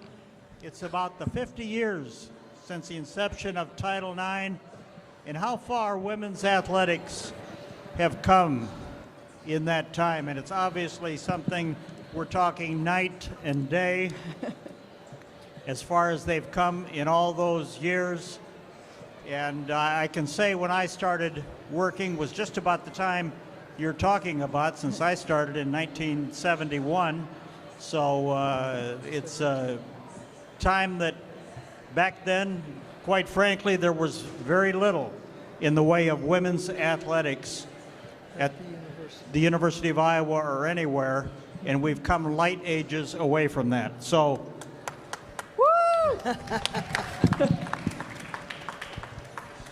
Today's panel, I'm gonna introduce you and say a little bit, very little about each of them, and then we're gonna get started on the panel discussion. Sitting on the far end, he was held many positions at Iowa. He was an All-American baseball player. He was a member of the Iowa basketball team in the late 1960s.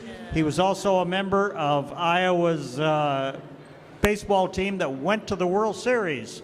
In 1971, he was hired as an academic counselor. In 1977, he helped establish the Iowa Athletic Student Services Board. In 1982, he became an assistant AD then an associate AD, and he's also a member of the Iowa Athletic Hall of Fame, Fred Mims. Next to him, former Iowa women's golf coach, Diane Thomason. Diane began in 1975 and continued for 28 years as Iowa's golf coach, two-time Big Ten Coach of the Year. She led Iowa to 7 top 4 finishes in the Big Ten. She won the Big Ten title in 1991. She also a 2013 member of the Iowa Athletic Hall of Fame, and now she continues her work for the university, working at the Levitt Center for University Advancement. Diane Thomason. Next to her, Paula Jantz. She came to the University of Iowa as a grad assistant in softball way back in 1978. 1980, she was hired by Christine Grant as an administrative assistant. She went on to become an assistant AD and then a senior associate athletic director.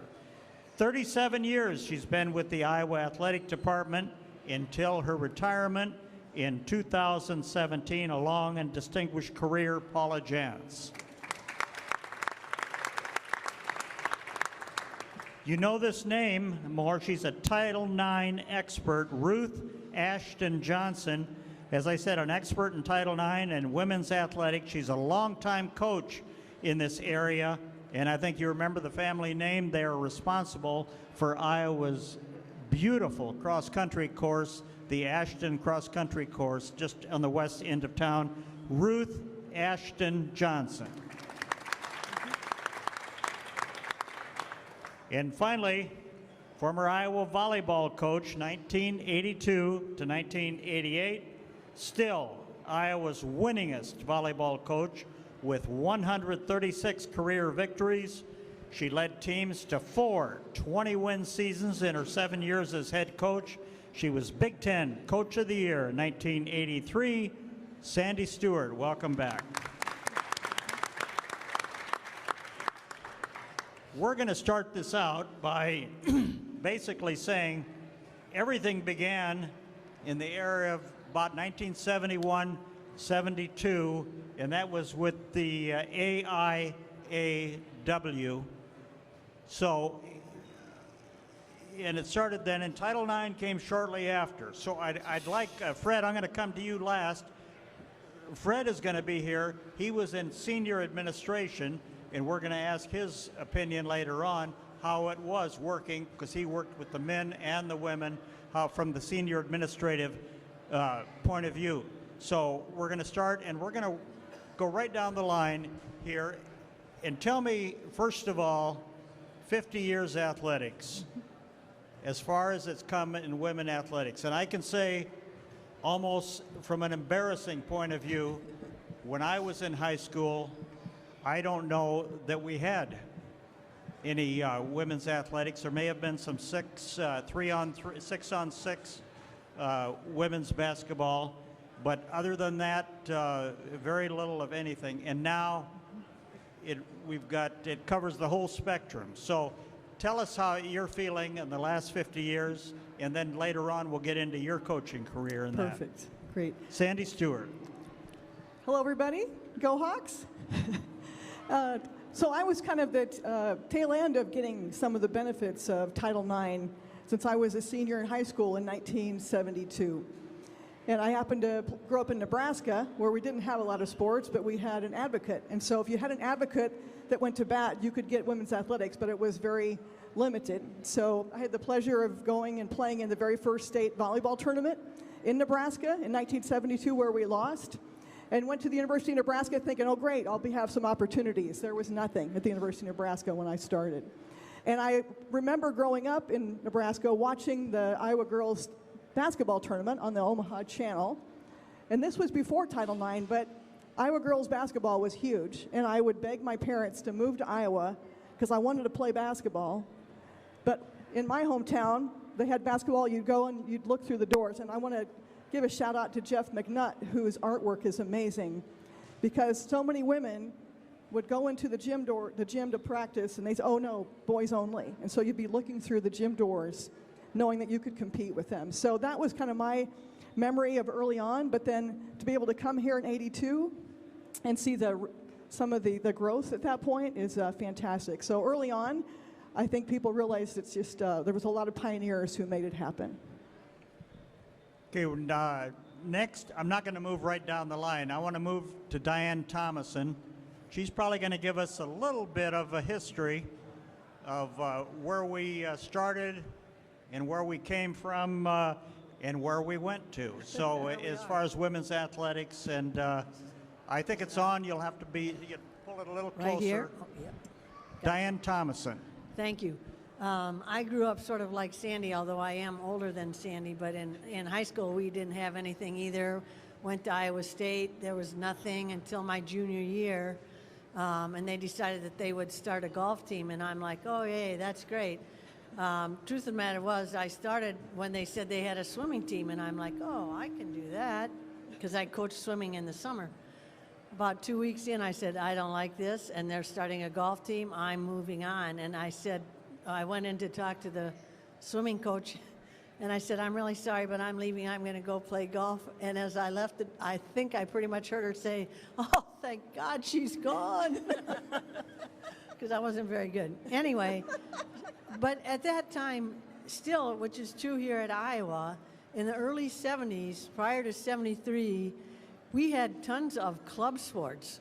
You know, women participated. Back in the 1800s, you'll see pictures of women playing field hockey. So we had sport, but we didn't have intercollegiate sport. And that didn't happen until 1973 when Sandy Boyd appointed Dr. Christine Grant athletic director.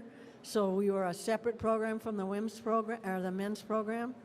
And we started out with originally 12 sports, and then it got down to 9 sports. So in 75, when I was hired, at that time, I believe we probably hired almost the rest of our coaching staff. Lark was already here, Birdsong, for basketball, but the rest of us then were hired as teachers, half-time teaching, half-time coaching. And then probably, I'd say about a good 10 years later, it got to be where it was hard to coach, travel your team, try to recruit, and also teach classes. So then we became full-time coaches at that time. But in the early days, I mean, it was like a startup company. We didn't have, we laugh.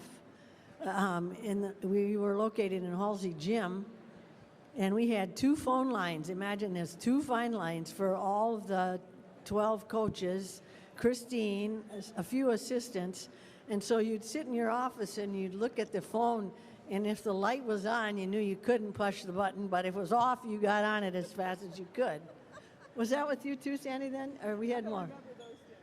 So anyway, you didn't talk much on the phone back in that day anyway. And so we kind of finally progressed, and, you know, eventually we got more, and at that time we designed the logo, the IOWA.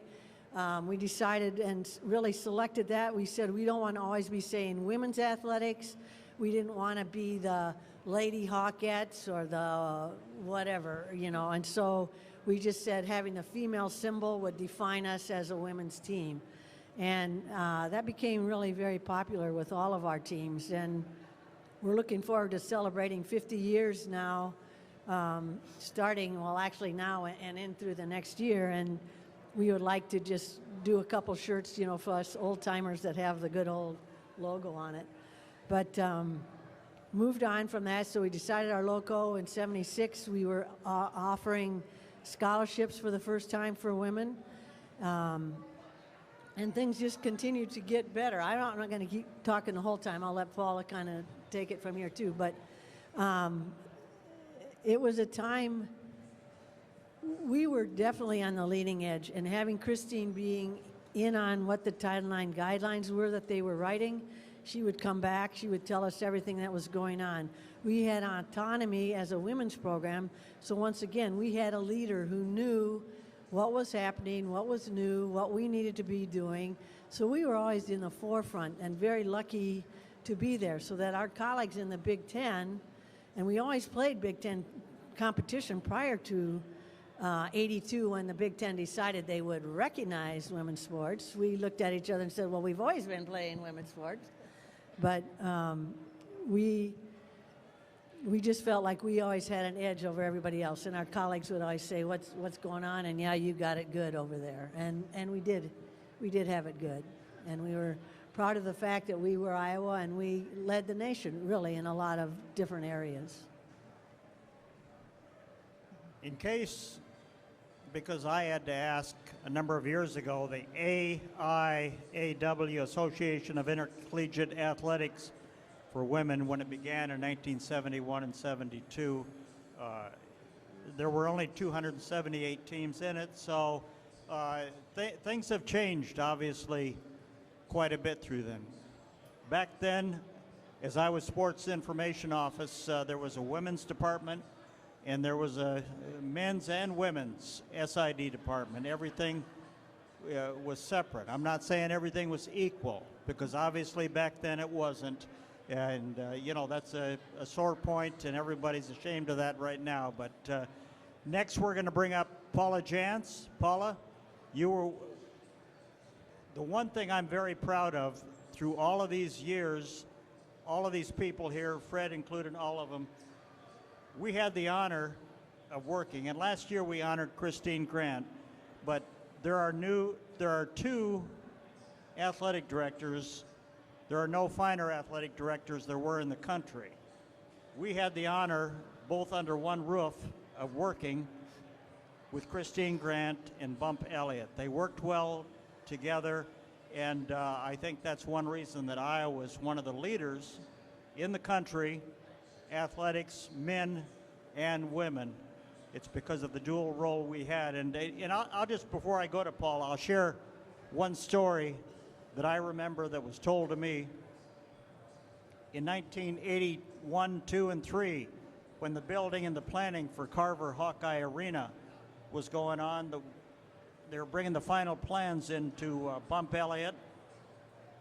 All of the Iowa coaches had the nice outside, and the administrators had the nice outside windows. I don't know if you all remember that. The plans came to him. All of the women's coaches and administrators had inside offices with no windows, nothing to look outside. Bump Elliott, the person he was, says, absolutely not. Take it back to the drawing board and let's make it equal. If you're going to have 4 women's coaches on the inside, you've got to have 4 men's coaches, etc. So that's the way Bump Elliott, Christine Grant worked together, and I think Iowa came as far as it did, and it was the leader in athletics, I think, for men and women because of those 2 great people. And one of the people working right under Christine Grant was Paula Jantz. Thanks, Phil. Now, I had the pleasure of working with Christine for 20 years officially. She hired me as an administrative assistant in 1980. She was also my master's degree advisor, and so she hired me in April of 1980, and in July of 1980, I was taking my comps. So there was no pressure there because she had already hired me, and I was like, okay, I can't mess this up. But anyway, starting in 1980, it was such a fascinating time to be working in women's athletics, particularly with Christine, because she was so passionate about making sure that women had equal access, equal opportunities, and she was not going to be denied. She was not going to be denied her voice. And I think the other thing that's interesting about Christine is that she, not many women could speak out the way she was able to do that. A lot of other women who were in athletics at that time, if they started to talk about Title IX, about gender equity, they were no longer in positions of power. Christine had the backing of Bump, had the backing of university presidents, had the backing of this community to be that voice for women's athletics and for gender equity. And so, you know, to watch her and to see her passion and to see her, the work that she and Dr. Slatton and also Dr. Burke, these are two other individuals who really were supportive and integral in Title IX. I mean, Christine was an individual who actually worked with the Department of Education, worked with the OCR, and helped to write the regulations for Title IX. So those were really interesting times. And you know, you think about, you know, Diane was talking about Halsey Gymnasium. And, you know, the story is, and it's a true story right there, Christine, literally, her office was in the kitchen of Halsey Gymnasium. And, you know, people are, Christine kind of thought it was, you know, okay, so I'm in the kitchen. That doesn't mean I need to stay in the kitchen. But you know, we put up some temporary walls. She did have wall-to-wall carpeting. It was wall-to-wall carpeting that we went to a carpet store and found remnants, and we put wall-to-wall carpeting in her office. But that did not stop her. I mean, she knew that this was going to be a long process, and she was ready for it, ready for the fight. And, you know, Bump certainly was there supporting her and understood the importance of having separate programs and wanted to make sure that he could do everything he could to help Christine be successful and help the Women's Athletic Department be successful. Sandy has a good story to tell about. I forgot this about the annex next door. Oh, right. So before Carver was there, we were all in Halsey. So we had, what, 9 sports? With their coaches and assistant coaches, and so there was no room left in Halsey. We didn't have assistant coaches, Sandy. So next door, Calvin Hall, 3rd floor, they put volleyball office, basketball, women's basketball, and swimming office. So for the first year, we were up on the 3rd floor of Calvin. We'd hike down to Halsey if we had to have a meeting. But I remember I was just here my first year, and I knew that we were going to move into the Ritz because you could drive over here by Carver, and you could just see the big hole in the ground. And you had a vision of what the program was going to be like in 1 year. And like I said, you know, we moved into beautiful offices. I had a secretary, which again, all of my colleagues across the country were so jealous because we were really supported at Iowa in women's athletics. My office was right next to Dan Gable. His little girls came in and got candy out of my dish on my desk. You know, so we were just infiltrated with women's and men's together before we kind of were separate. So I think that helped build our program as well, is having us all in the same area. But yeah, Calvin Hall was the first year, and then we moved into the Ritz at Carver. So. And Christine always used to say, when people would say, well, are you merging the programs? And she would say, no, we're not getting married, but we're going to live together. Next, we led Ruth. You're an expert on Title IX. Now, before Title IX, it was, I mean, you hate to say it, you have some people up there that were making decisions, and it was a one-way street. And Title IX changed everything. So why don't you talk a little bit about Title IX and what it did, obviously, for women's athletics and what it did for men's athletics, because it brought it down to a little bit. Not brought it down, but put them on the same plane. Back in 1924, there was an Olympic Games where they added girls' track, women's track. And in the short races, the women had not trained, and there were many who collapsed after that race. And the doctors at that time believed that physical education on the level that we're doing it now, athletics, was not good for women. In those years, 1923 to 1927, Iowa was one of the first colleges that had varsity letters for women. And my mother happened to have earned 2 of those. There were only 28 women who earned any during that 4 years. But Dr. Halsey came to the University of Iowa in Mother's junior year. And if you follow her records in the yearbooks, there's athletics beginning, athletics lots, athletics even, athletics the same. And then in 1928, none when Mother graduated.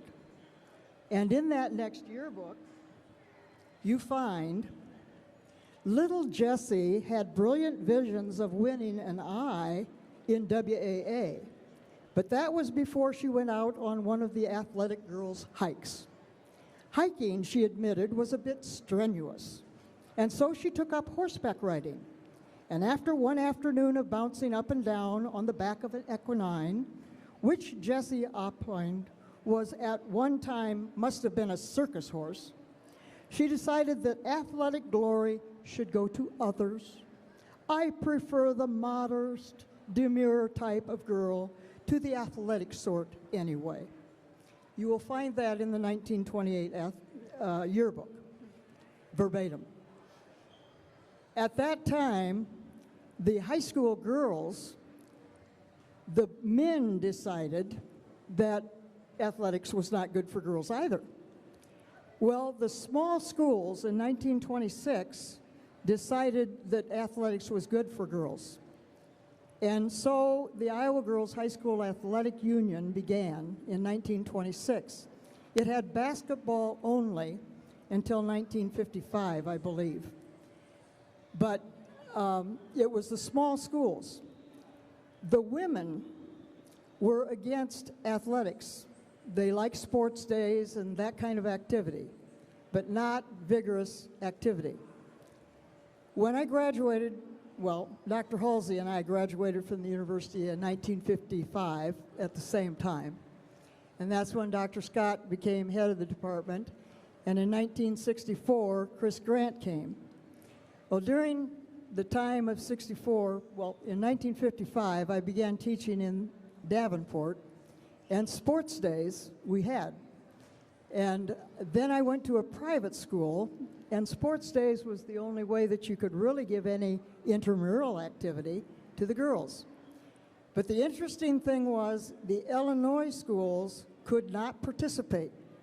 If the Illinois schools participated in our sports days, their boys would not be permitted to participate. So we only had the Villa and the Davenport schools. Iowa could do this because Iowa was one of the very few states that had a girls' athletic union, Iowa Girls High School Athletic Union, and the boys. So they were totally separated, and our girls' union didn't care.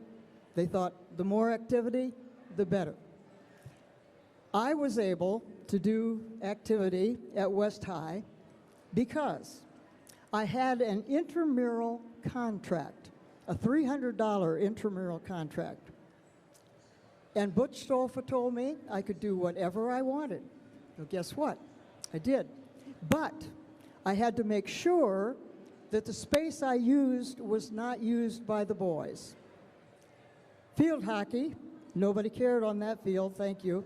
We had good field hockey. I have one sitting right here who graduated from the University of Iowa, was one of our first full ride scholarships, and she finally got her letter in 2000, after 1990, I believe. But anyway, so I could use facilities that were empty.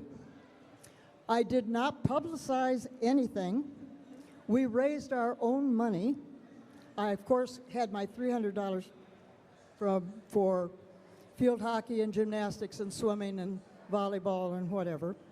But as long as nobody heard about us or cared about us, we could do whatever we wanted.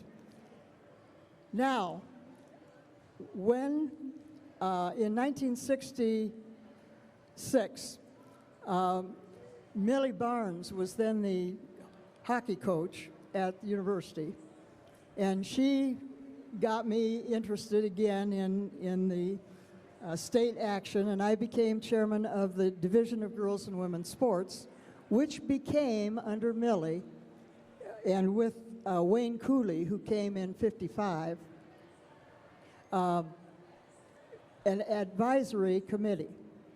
And as a part of the advisory committee, we began the state swimming meet and the state field hockey meet, which then became accepted by the girls.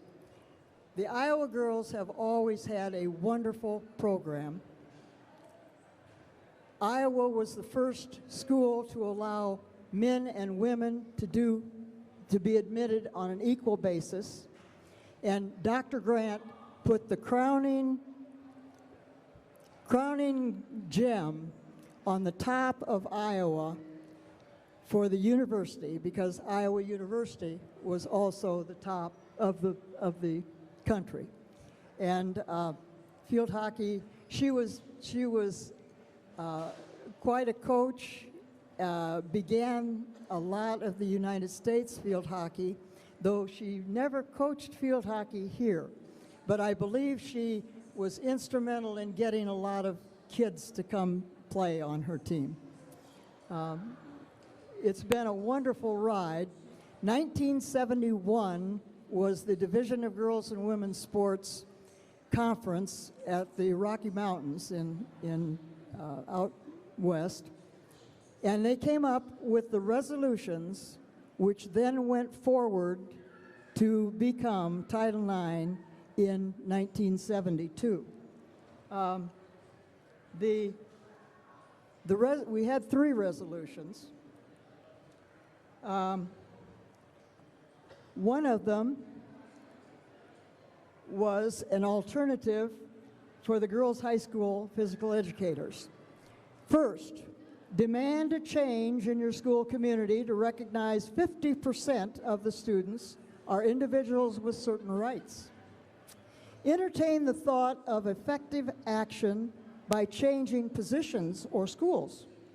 And number 3, if your age warrants a more conservative approach, seriously plan on an early retirement. The second resolution.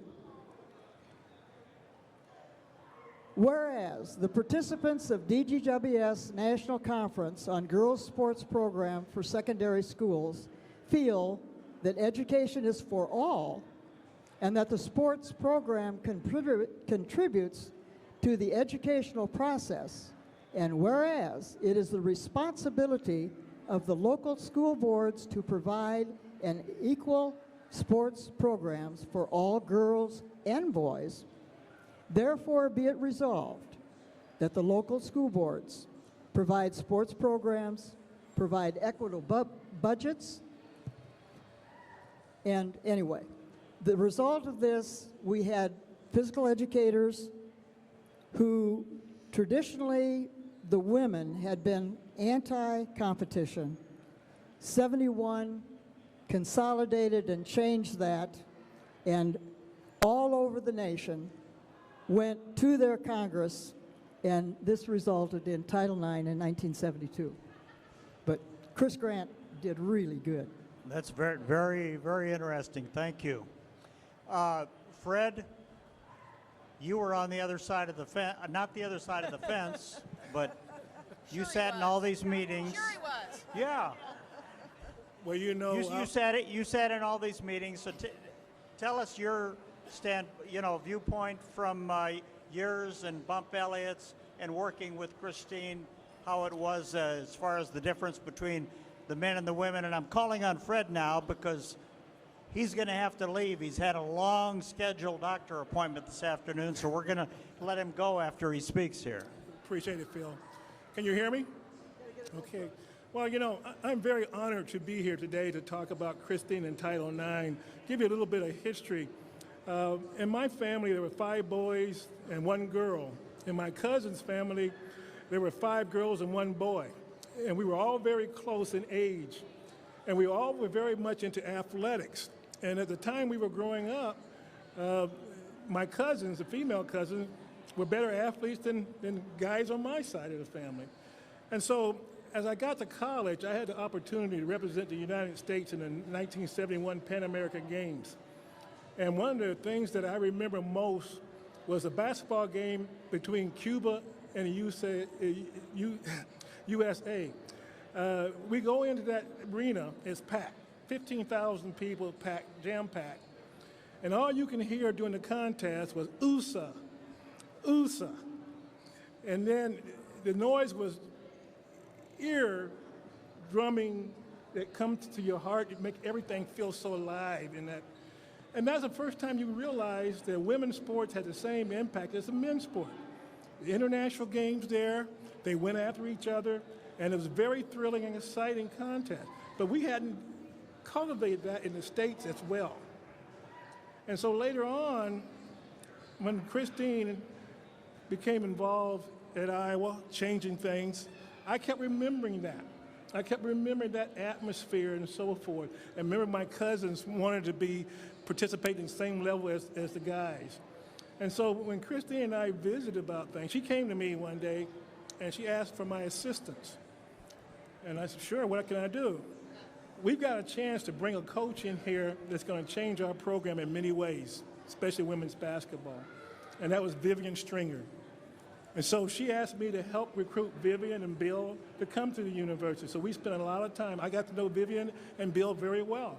But that's Christine caring about the program growing and being respected. And she figured bringing in the elements that's going to help us reach that level. And she did that.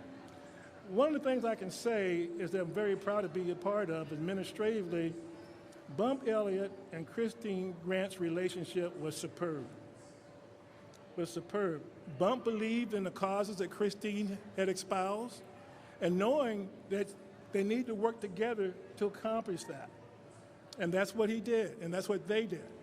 Without that combination and working together, I don't think we would have been successful.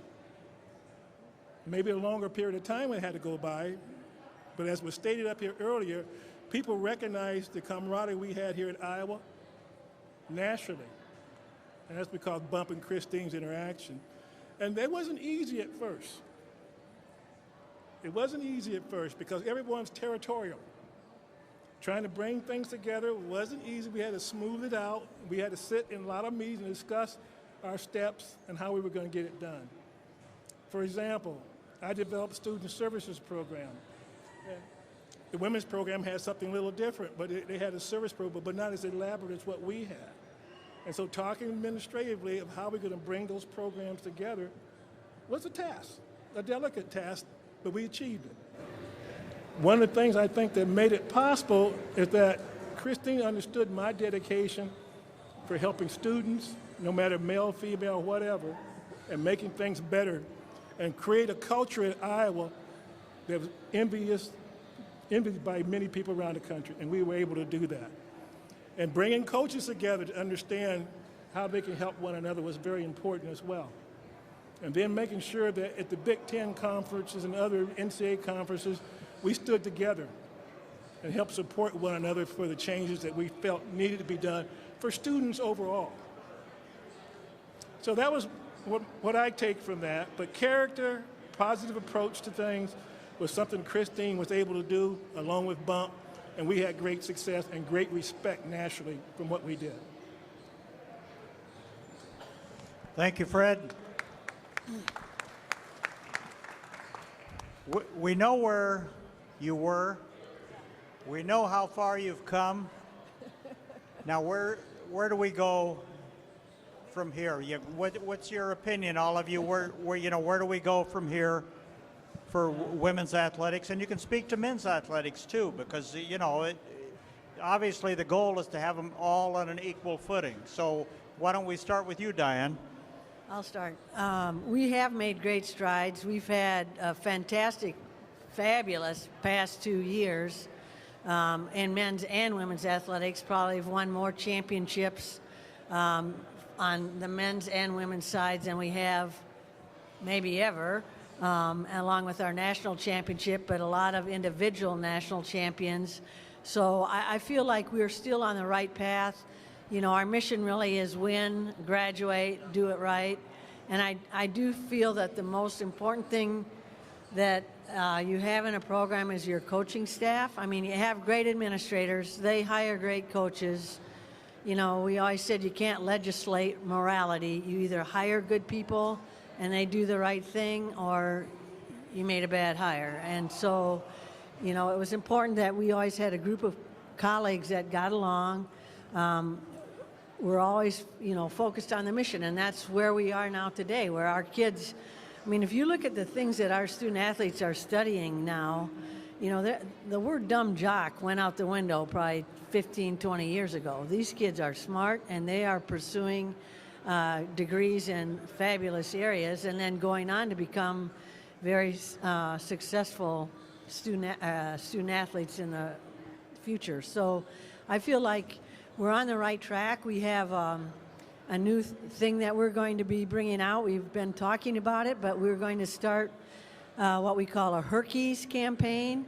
You may have heard Sasha in her podcast, but we've started HERky's. If you do HER, HERky's, is just an idea to try to support and promote our women's athletics teams, not to the detriment of our men, surely, but just to expose some of them, because field hockey, #1 in the country for 5, 6, 7 weeks last year. So we need to, you know, get exposure for those teams that a lot of our people don't know maybe enough about. And so we've started this HERky's group. We've done a couple of things. We did in May a Hawk Walk, which was kind of to honor 50 years of Title IX and Dr. Grant, and we'll continue to do that in the future. This next spring in May, we're going to celebrate, have our grand celebration of 50 years of women's athletics, so we'll have a reunion with all of our sports teams coming back, which I'm excited about to see my players, and I know all the other coaches are as well. And then part of this year is we're going to have our HERky's campaign, the next 50 years, where now we're talking about bringing some of our facilities for women up to speed. We need a new practice facility for gymnastics and our Spirit squad. That's already underway. We need a new operations building for field hockey. That's on the drawing board. We need upgrades to softball. That's already on the drawing board as well. So you'll hear more about this, you know, in the days ahead, but it's a focused campaign now where we need to get these things and we need to be leaders again, you know, and I'm excited for that. I think the university, you know, from President Wilson to our administrators, Dr. Barbara Burke, our senior women's athletic director, and Gary, of course, I think everybody's focused and on the right track about bringing, you know, Iowa athletics together to the best equality that we can. Okay, Sandy, how about you? Well, you know, what keeps crossing my mind is the legacy of the players and the coaches from the 70s, 80s, and 90s. And now they all have children and grandchildren. And I think back when we were growing up, not every guy was really gung-ho for women's athletics, but now they're having little girls who want to be in sports. And so now we want to give them the best. And I think about one of my players, Steph Smith, played for me in the 80s. She was from Indianola. She married Daryl Thompson, whose sister played for Iowa as well. They had 4 kids, and they all went on to Division I programs. So I feel like our grandkids are out there playing. Their oldest was a starter for Wisconsin volleyball when they finished second in the national tournament. And if you remember watching Indiana men's basketball, Race Thompson, he kicked Iowa the last time we played him. So I give him a hard time. We didn't get any Hawkeyes out of that. But I think it's the legacy that those players had that have gone on to be parents and grandparents now that are setting the stage for women's athletics to continue to grow. And I think the other thing, too, is the youth sports. We have more girls in youth sports to get started younger, to get better coaching younger, to get better nutrition younger, to learn how to take care of your body and get the nutrition you need. So the younger girls are getting more opportunities that we didn't have because they know that boys and girls who want to be active in sport, they need good coaches, they need good facilities. So I think the legacy of this generation and the past generation will go on forever. I hope they all become Hawkeyes. We need all our Iowa athletes to stay in Iowa. I know for volleyball, that's one of the biggest issues we've had. We've had phenomenal Iowa volleyball players, and they'd go and play somewhere else. So if you know a great Iowa volleyball player, tell them to come to Iowa. We've had a lot of All-Americans, and they go play for Nebraska or Texas or UCLA or Minnesota. We need Iowans to stay in Iowa and help our women's volleyball program. So I think the future is bright and the legacy is there. So, Ruth? We've come a long, long way in athletics. My hope is that for the women, it can continue. The strange societal changes that we have had, particularly with the Pennsylvania swimming team and transgenders being allowed to compete against women. My fear is if this is not controlled, we will go backwards and lose. I think if a woman, born a woman, wants to compete against a man, more power to them. But a born male has a different body construction and has different hormones, and usually, quite often, they are much stronger. And that has been proven both in the Connecticut track, where there were 3 men, transgendered women, excuse me, ran in their state championship, and of course they placed 1, 2, 3. Amazing. And the Pennsylvania swimmer, transgendered, who broke all the records. This I fear as we go forward. Men and women need to respect each other, need to work together. They are different individuals. They think differently. Men have a goal. They plan something and they go straight for it. They think with their mind. Women tend to think with their hearts, and they have multiple plans. If the first one doesn't work, they have another one right up, ready to go. And both need to work together. And if our society is going to go forward, we've got to work together. And this is my prayer, that athletics will respect each other and go forward, men, and go forward, women, that way. Very, very good, very good. By the way, I tried running your family's beautiful cross-country course, and I'm proud to say I made it about a 1/4 mile. That's all I could do. I decided to try it on a bike. Yeah. The next time. If you haven't been out there, the Ashton cross-country course is just gorgeous in the west end of town. Was it an Paula, electric bike? You're the, Phil? what's that? Was it an electric bike or a real bike? Paula, how about you? You were right in the heart of administration then, and you know what's going on now, and what's your thoughts and on the future? Yeah, I mean, we, as Ruth has indicated, and Diane and Sandy, we really have come a long way. It really is kind of incredible when you think back, you know, in 1972 when Title IX was passed, 1973, Christine became the athletic director, and in 1973, the budget for women's athletics was $30,000, and that included Christine's salary. Now, so you look at it from that perspective, and then where we're at now, and I love Sandy's comments about the legacy, because it is critical that everyone is involved in the continuing support of women's athletics. Everyone has to be involved. Not just, thank you, not just the women. You know, that was the one thing that Christine would say, and she would have these meetings, and she would come back, and she could get fired up. You know, she could get fired up about a lot of things.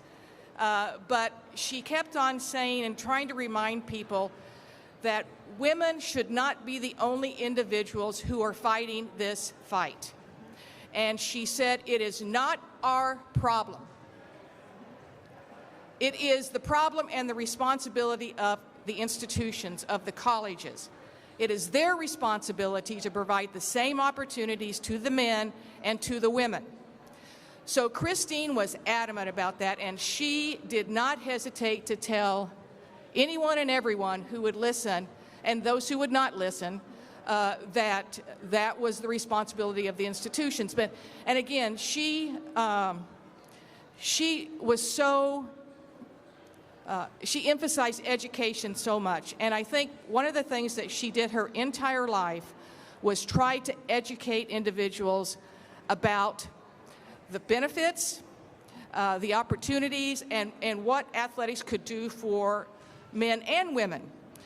It was never, you know, some people would say, well, Title IX, you know, my gosh, it's the end of men's athletics. Well, no, it's not.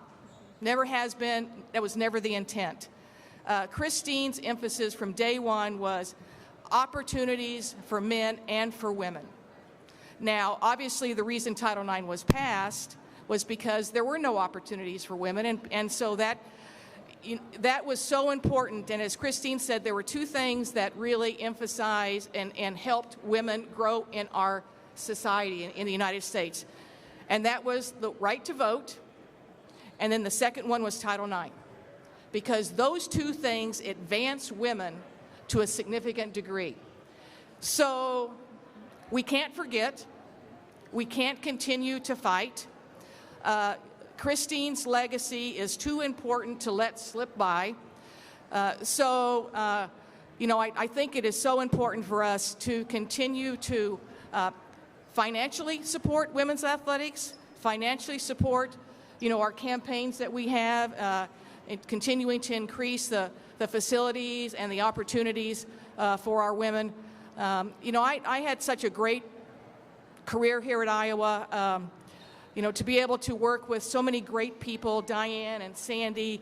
Ruth, I didn't get a chance to meet until today, but thank you for all your support that you did. But to have, and as Diane said, you have to hire good people, and you have to hire people who also believe in what you're trying to accomplish. And I think that certainly is something Christine did. And I know that that is something that will continue.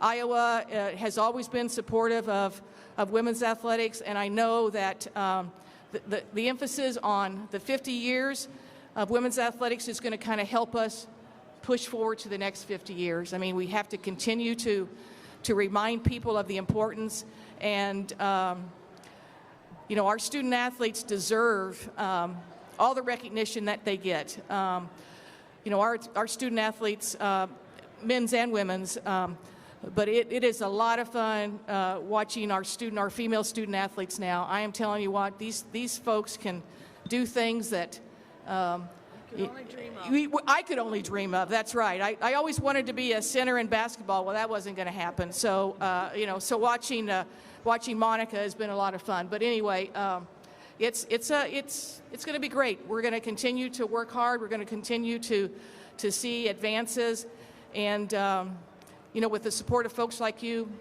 I can't imagine that we're not going to be successful. So thank you for all of you. And I see a lot of you folks that are at women's basketball games and other events and things like that. So, you know, make sure you invite your neighbors. Before we come to you, I want to say this. I think with the passion we've seen from these four this afternoon, I think they could all be members of the Iowa women's wrestling team. So no. Clarissa said. Hey, wait a second. I'm going to have to be a heavyweight because there's no way I'm going to stop eating. Diane, you had. Well, I wanted to introduce Beth Weber Elkin, who is one of our first SID, Sports Information Directors for Women. She's here today, but she has stories, and she's promised me, Paula, that she's going to send me her boxes of history because we're still trying to put stuff together. We're having a fun time doing it, but it's been great. Stand up, Beth, so they can see who you are. And then she's a former Women's Sports Information Director at Iowa.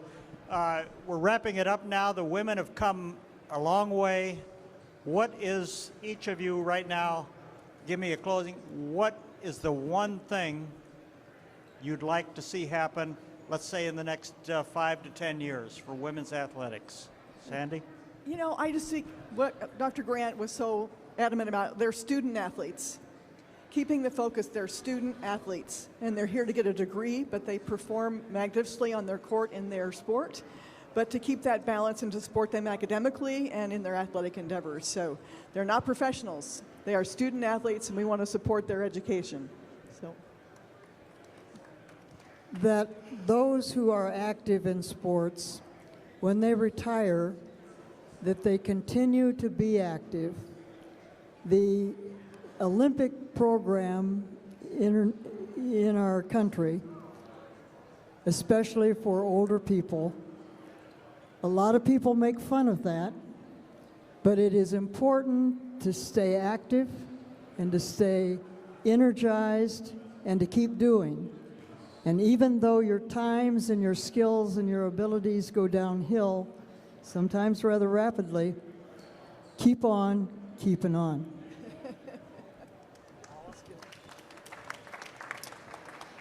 You know, I hate to kind of continue to repeat myself, but I will. You know, it really is important to continue the support. And you know, the term is it takes a village. Well, it does take a village, and it takes all of us, you know, to continue to help our administrators currently who are working in women's athletics and men's athletics to provide the opportunities. And so, you know, we can't forget, we can't lose sight that we need to continue to work towards goals.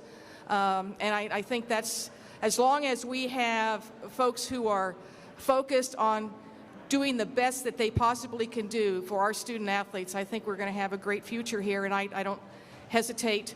I don't have any question that that's going to be the case. And, you know, it's exciting to hear about all these new facilities. And, you know, send me that fundraising brochure, Diane. And, you know, matter of fact, all these people out here, too, I think you guys also need to get that brochure. So thank you.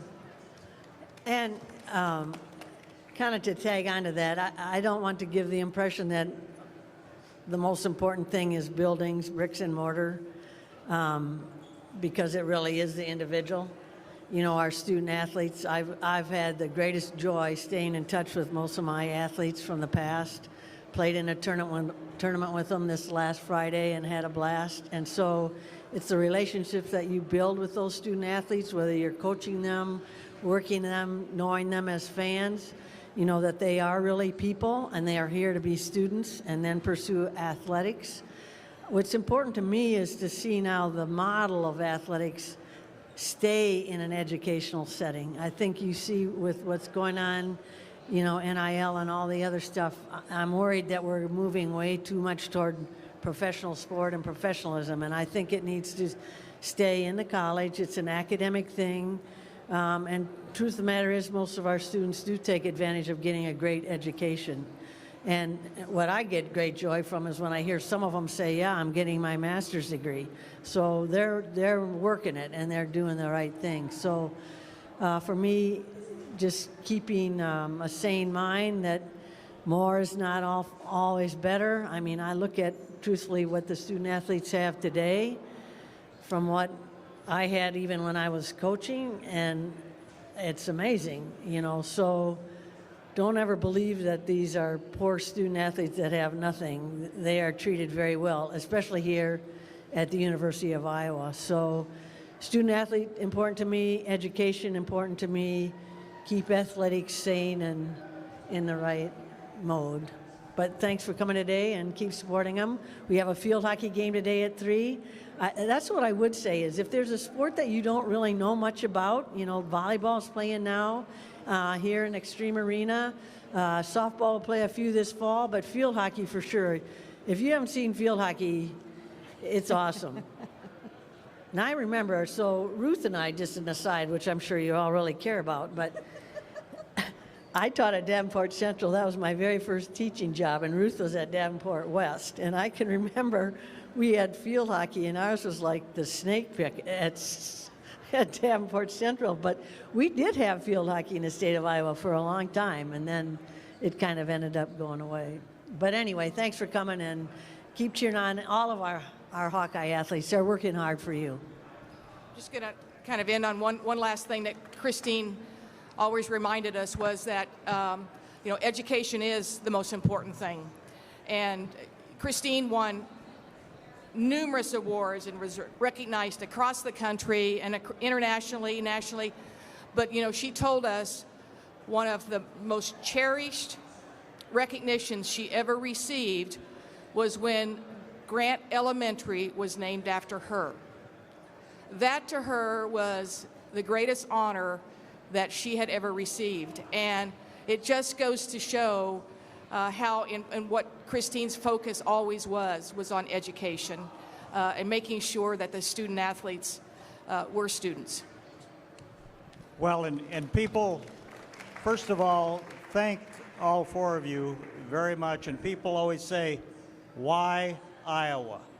Well, it's because of people like you, but especially like Christine Grant and Bump Elliott. And that's why people like you and why I stayed there 42 years. I don't want to go anywhere else and work for somebody else. That's why Iowa. So And thank you all. We have not said, go Iowa, go Hawks. Thank you all for coming. And if you're staying for the Podolak and Dolphin show later, yesterday was Ed Podolak's birthday. I don't think he's reached 80, but I think he's getting close. Anyway, thank you all for coming, and thank you for.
And the other guy, Gary Dolphin, has been the Hawkeye play-by-play man for what's it been now, 22, 3, 4 years? We just got done with 25 last season. 25 years, see? And he's still a little bit under 80 also. Anyway, they're going to give their views on Iowa football. They're experts. So, Gary, Ed, take it on. Phil, did you just turn 90? Did I read? You just turned 90? 92. 92, okay. You know, Phil's the only guy that retired 20 years before he announced it. So we've had our eye on him for a while. It's good to see him, though. It looks like Florida's been good to you. Naples, he always likes to. He had a hole-in-one here about a month ago, sent me 28 pictures of it, standing there holding the golf ball. We're all up here working like dogs.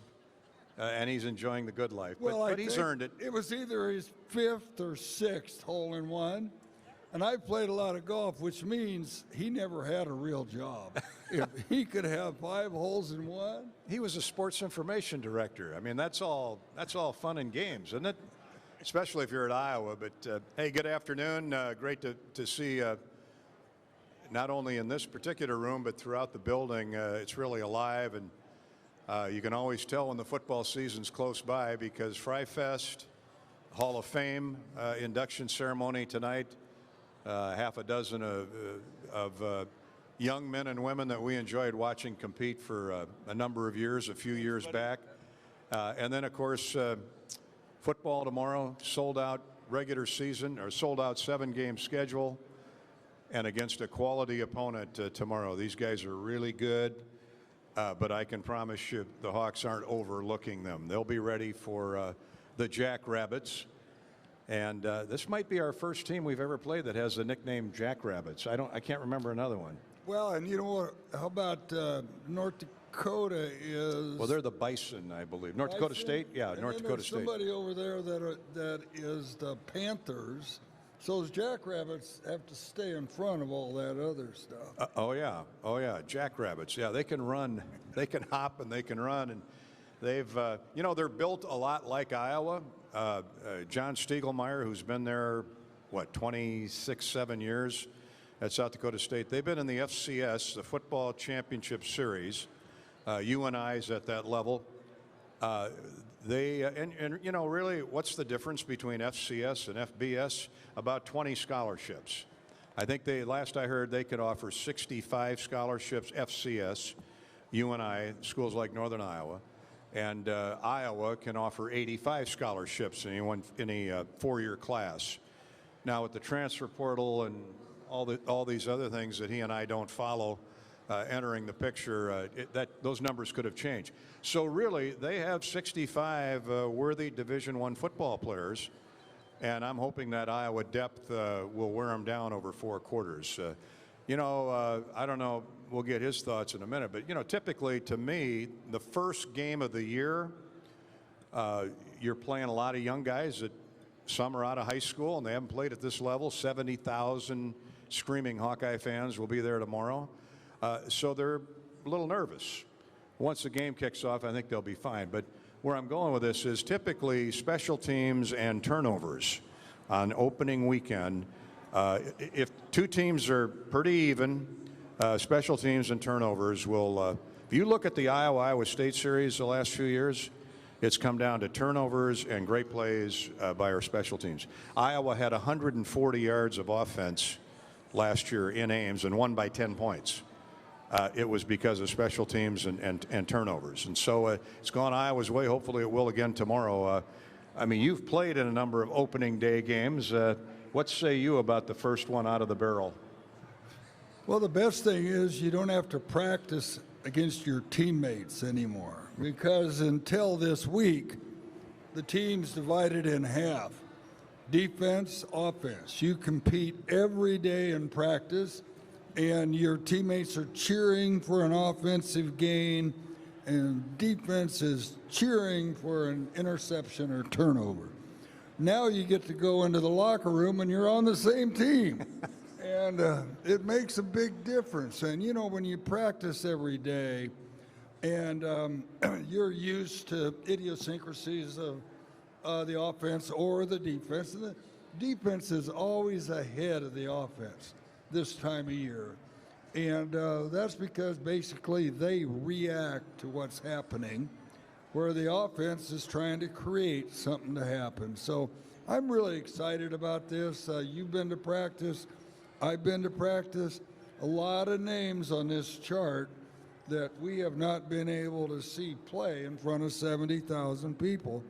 And we've got some really good players that are going to get exposed this weekend.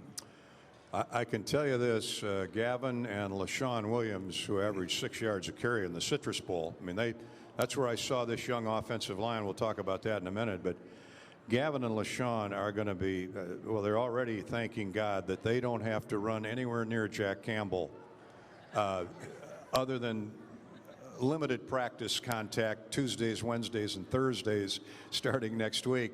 I won't say who ended up on his backside. It was about 2 weeks ago. I'm talking to Lon Olenczak, who played at Iowa, and we're standing on the sidelines watching, and it was a full contact scrimmage. Officials were there throwing flags, and I heard this pop from 30 yards away, and I look up in time to see this running back going straight backwards about 5 yards, landing on his shoulder pads, and number 31 is just kind of standing there. It's like a guy ran into a 100-year-old oak tree. And Jack will extend his arms a little bit when he hits you. This guy is phenomenal. He is the real deal. He's a bigger version of Pat Angerer. If you can visualize that, he's 6'5", 246 pounds, and he can run sideline to sideline, and he's so smart. So when you see number 31 tomorrow, he'll jump out at you. He'll catch your attention. We watched him last year. He was unbelievable. He was always where the loose ball was. I think he had a scoop and a score. It might have been against Iowa State, as I remember. But he had a couple turnovers for touchdowns. He's just a great kid. Doesn't say you're lucky to get him to string 2 sentences together. He just goes about his business. Great family up there in Cedar Falls. And so Jack Campbell, everything's built around Jack Campbell.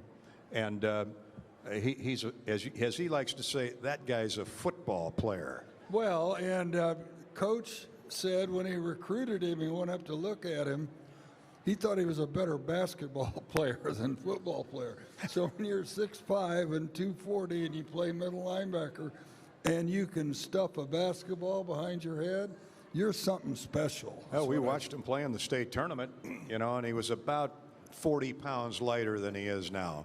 And there's not a lot of baby fat on Jack Campbell. So you put him and Seth Benson, who's from Sioux Falls, he'll be extra motivated tomorrow, and a senior. And then those 2 kids, Justin Jacobs and Jay Higgins, they'll alternate. One will be a cash back and a lighter linebacker. Iowa's well set at the linebacking positions. Up front, they're going to play 7 or 8 guys, names that you've heard, but names that really aren't established yet. John Wagner's been around a couple of years. He's a senior. He'll be the leader of that group. Everybody else is way underclassmen. Lucas Van Ness, Noah Shannon has been around a couple of years. Ethan Herkett is back healthy. Lucas Van Ness, there's a name I'll give you. Watch for him tomorrow. He's been unbelievable through spring ball and fall camp. A lot of these guys didn't practice at all in the spring because they either had corrective surgeries done or they were nicked up or bruised, or in the case of Jack Campbell, you know what Jack Campbell can do. You don't want him running around too much taking contact practice because he hits too hard and he might hurt himself at some point. But in the back end, they've got to replace Jack Kerner, Dane Belton, Matt Hankins. They lost 3 quality starters, but Quinn Schulte really emerged last year. Kayvon Merriweather is back. Jamari Harris will be back. Terry Roberts will start tomorrow. And, of course, save the best for last. He with 11 career interceptions, Riley Moss. You know, it's amazing what these pro scouts look for. He went to the combine in Indianapolis this spring, and they told him to come back to school. And I said to Riley, I said, why'd you come back? I thought you were going to go to the NFL. Well, he said, they told me once again my arms are too short and I can't run fast enough. So I'll use that as extra motivation this year, and then I'll go to the NFL next year. So, I mean, that's his attitude. And I said, you're not fast enough. The kid won 4 state sprint championships at Ankeny. Now, I know you don't run in a straight line in football, but who knows what they're looking for. Anyway, that's the defense. Offensively, the offensive line looks like they'll be okay tomorrow. I say that because they've had a lot of nagging injuries. So you'll probably see guys in positions that you're not used to seeing. But that's Iowa's offensive line mentality. They always recruit guys. They're always 6'5" to 6'7", that they know they can get to 300 pounds eventually. And but they train them to be guards and tackles, or guards and centers. And it's going to pay off this year because, number one, they're still very young. There's 1 senior in the top, I think, 9. The guys that rotate in the 2 deep, or 8 or 9. 1 senior, a whole lot of sophomores and redshirt freshmen. Now they've been around. That means they've been around for a couple of years, and they got better as the season went on last year. You know, when Kyler Schott jumped off that hay bale and broke a bone in his foot 2 weeks before the season started, I thought, boy, that's not a good sign. And he ended up missing a month and a half. And then Cody Ince had nagging thumb injuries.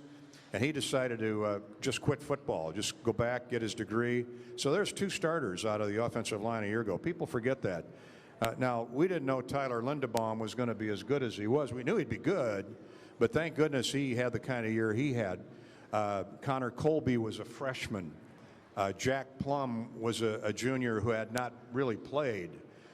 Nick DeYoung, Mason Richmond had nagging injuries. And then you saw in the Citrus Bowl, I mean, we talked about this. I really like the way our running game developed in that Citrus Bowl, and it's carried on right through now. That offensive line's pretty healthy, and the kid I haven't mentioned is Logan Jones. He came over from the defensive front. He's going to be the new center, and he's really going to be good. He's got Linderbaum's mentality. In other words, he'd have your eye for a grape. He'd chew your knuckles off if you get too close to his jaw. He's got that. I'm trying to think of who in the Conrad Dobler. Killer attitude. He's got my attitude. Killer attitude. And yeah. thankfully, he doesn't have my size. But Conrad Dobler, for you old timers, can remember when he played. He's got a little Conrad Dobler in him. Now, yeah, I played against him. Remember? He was in St. Louis. I was in Kansas City. He should have been arrested after every game for what he did. But anyway, the other young lineman that I want to see is Michael Myslinski. He's been hurt, and he came in here really highly touted out of Jacksonville, Florida. And I understand he's healthy now. Mike Myslinski is a kid from Jacksonville, Florida, committed to Texas. He was going to Texas, so you know he's a pretty good football player. But it came down to Texas and Iowa.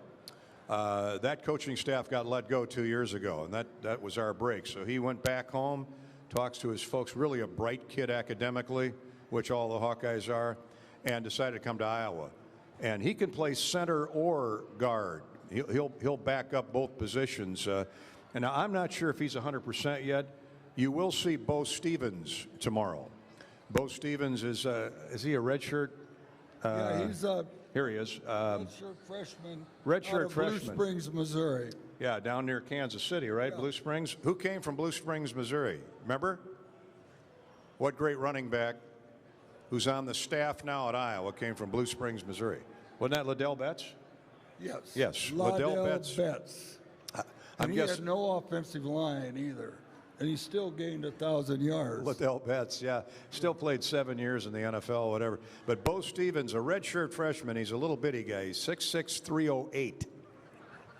And I think he came in as a tackle. And now they got him at guard. And so he's definitely going to play tomorrow. You know, Kirk believes in, and George Barnett, brilliant young offensive line coach, they believe if these guys are healthy, they're going to throw them out there. They don't care what year they're serving in. So it's the depth is much better this year. But keep in mind, Iowa will have the second youngest roster in the Big Ten this year. So Big 14. A lot of good players. They're just very young and raw. But there's a good side to that because they don't know any better. They're going to go out and hit people. You'll probably see a flag or two tomorrow, which is typical in the first game. But I really like the makeup of that offensive line. Oh, yeah. I mean, and the main thing that you talked about is that coach makes them be able to play every position. You know, move them around. If you get injuries, move over there. And, you know, you've got Jack Plum, who's been a starter for a number of years.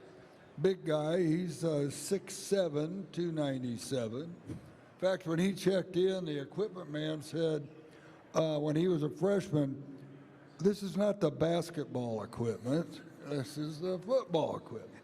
Because he was 6'7", about 200, and now he's 6'7", 297. You know, it's a common component with Iowa because they have to recruit that way, is they look for multiple sports stars, multiple positions. Chad Greenway, I remember when he played 8-man football in South Dakota, and he came in, he was a great safety in high school, and he played quarterback, and he played a number of positions.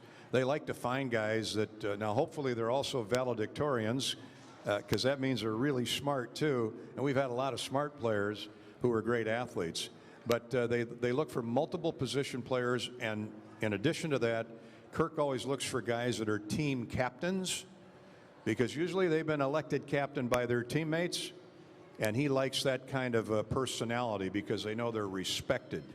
And we've had a lot of those types of kids come to Iowa.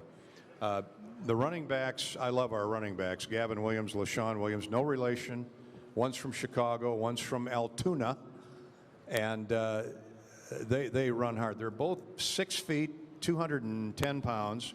LaShawn's not quite 6 feet, but they're bigger than our backs that we're used to at Iowa. Now, Sean Green was 230. He was a hybrid. But Freddie Russell was, what, 5'7", 185? So they grow them in all sizes. But what I like about Gavin Williams is he can flat out speed. He's a speed demon as well. He can run, and he's 210 pounds.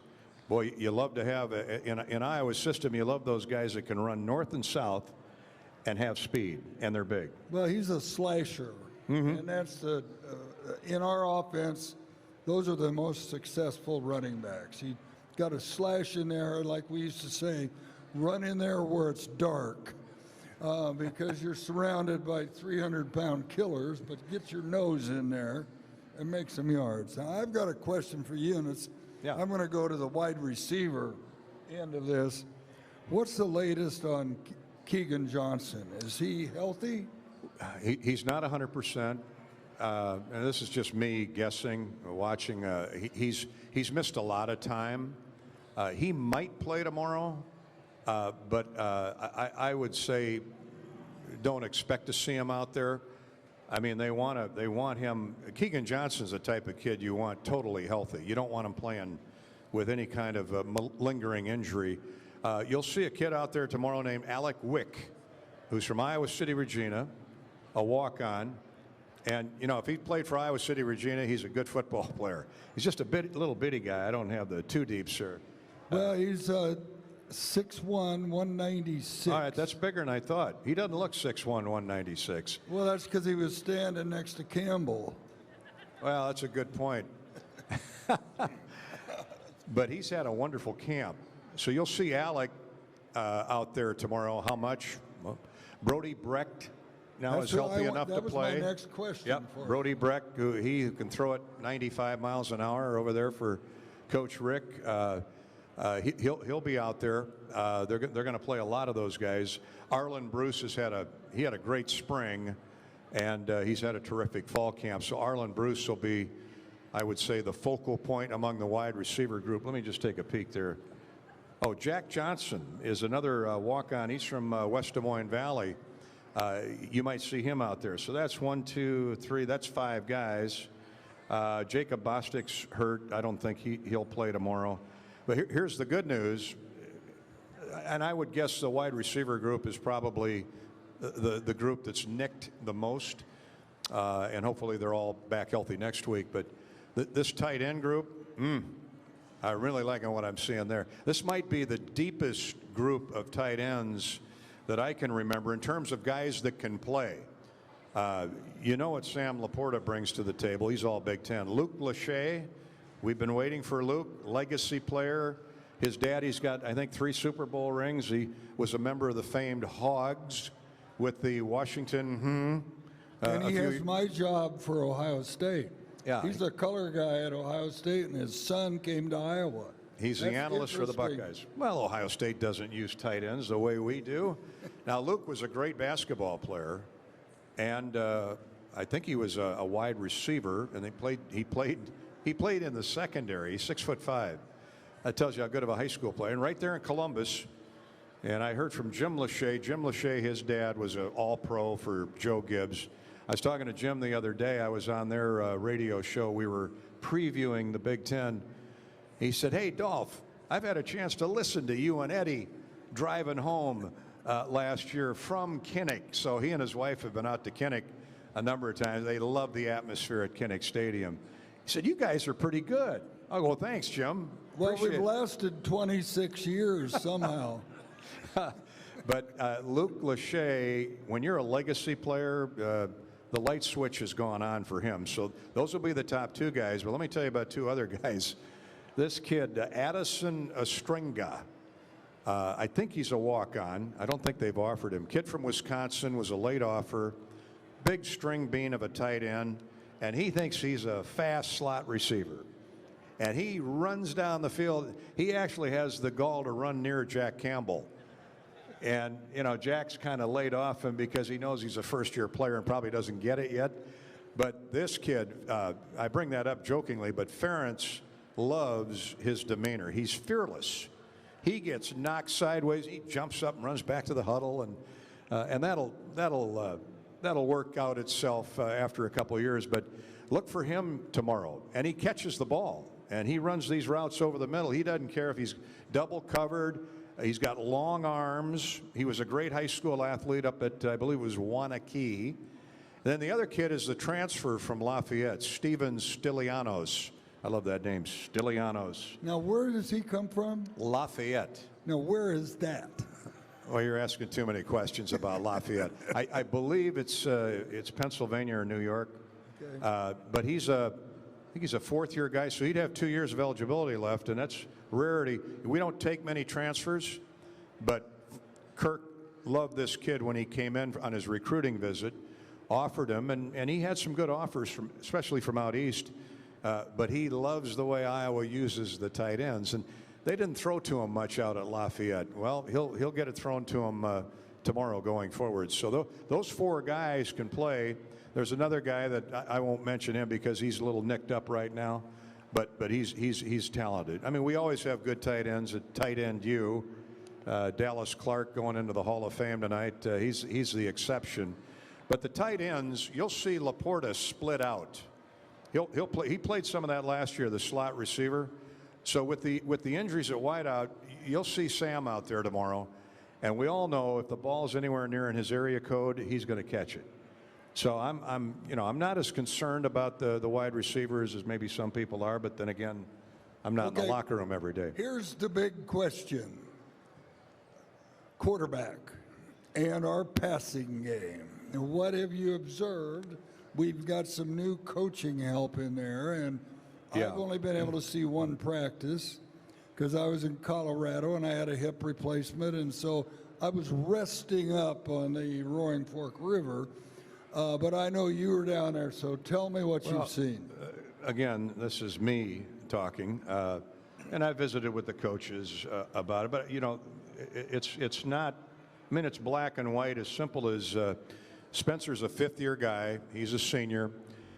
He's ahead of Alex in terms of snaps and what defenses that he's seen. He's a little older than Alex Padilla.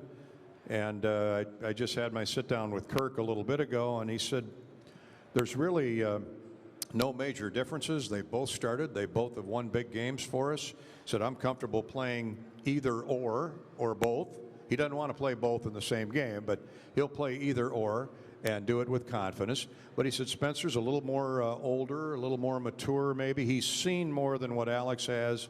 Opening day, he wants his most experienced guy out there. I think it's as simple as that. And that said, he's going to be on a shorter leash. I don't want to say they've condensed the offense. I don't want to say they've simplified the passing attack. I mean, this is Brian's, second or third year? Third is coordinator. The first year is quarterback coach. And if you remember, Iowa's best years was when, at least in the Ferentz regime, was when Kenny O'Keefe was both offensive coordinator and quarterbacks coach and called the plays. So I think that's what Kirk's decided they want to get back to. We want the same guy coaching the quarterbacks, calling the plays. And, unlike a lot of people, I haven't had any problem with the game plan of Brian Ferentz. Well, I guess it's the execution.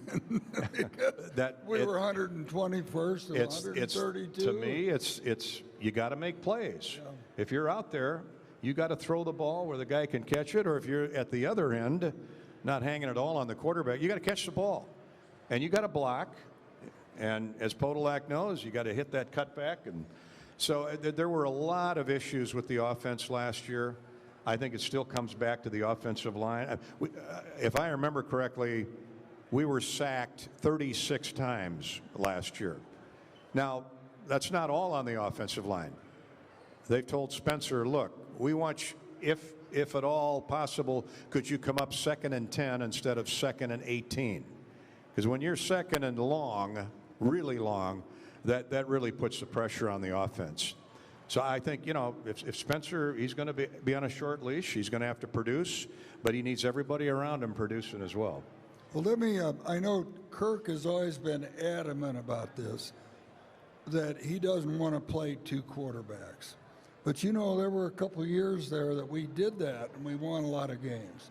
And that's just part of his philosophy. I know you get to talk to him a lot more than I do about that, but he just feels he wants one guy to be in charge starting on Monday through the game on Saturday.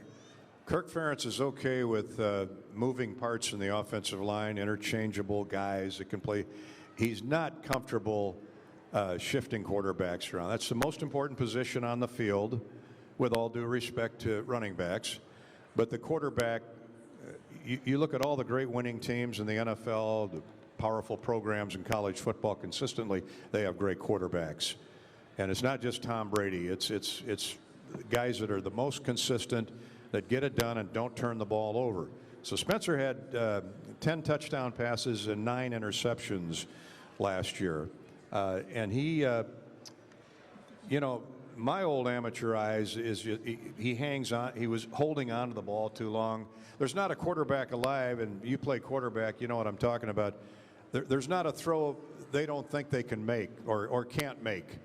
There's not a window they don't think they can squeeze it through. And that's a special mentality, isn't it? Yeah. Well, yes, I think last year he held on to the ball, and I'm not being critical. That's my observation. And he's got to read through the process. 1, 2, 3, throw it away. Right. And it just seemed last year that he kept trying to force it down the middle a little too much. You know, he has a great tight end, and he wanted to get it to Laporta, but how many balls did we see go down the middle that weren't catchable? He threw it into traffic jams for sure, and but I think he's really, you know, watching him in practice, you know, they're getting him more out on the edge. He's about the same weight, but he's muscled up more, so he's moving better. And he is, well, he did a great job of hitting that cheerleader in the head at the Citrus Bowl. When he whistled that one out of bounds, he threw it about 45 yards, hit her right in the back of the head. Thank goodness she didn't turn around. And thank goodness it was one of their cheerleaders. It wasn't one of ours. But so, I mean, he you know, they lost that game on a last possession. Not that a bowl game, it doesn't mean anything in the standings. It's a reward for a good season. Now, here we are sitting here talking about the quarterback controversy. They won 10 games last year and the West Division Championship. So he's a good quarterback that can get better. And if not, then Alex Padilla is certainly capable. I know there's a lot of Joe Labus fans out there. As you like to say, the third string quarterback's always the most popular guy on the roster. Yeah. But he's a year away yet. I mean, he's 6'4", 225 pounds. He can really run, and boy, does he have a gun on him. But his problem is he doesn't think there's a throw he can't make, or he thinks there's a throw he can't that he can't make, and he takes a little bit too much of a chance for Coach Ferent's eyes. So he'll sit and watch and learn again this year, and be ready to battle Padilla next year for the starting job. I lost one of my best friends this week, Lenny the Cool Dawson. The great Lenny Dawson. Let me tell you something. If they had the same rules about hitting a quarterback that they have today, he could have played till he was 50. But back then, they just creamed him. Deacon Jones, I mean, knocked him upside down so many times. But I always knew this, when I was running a pass pattern and I turned around and looked for the ball, I could stiff arm with both hands because he would stick it right in my helmet. It would just be coming right in. There. Stud. It would stick in my helmet. Now that was a passer. He Lenny was Dawson. Unbelievable.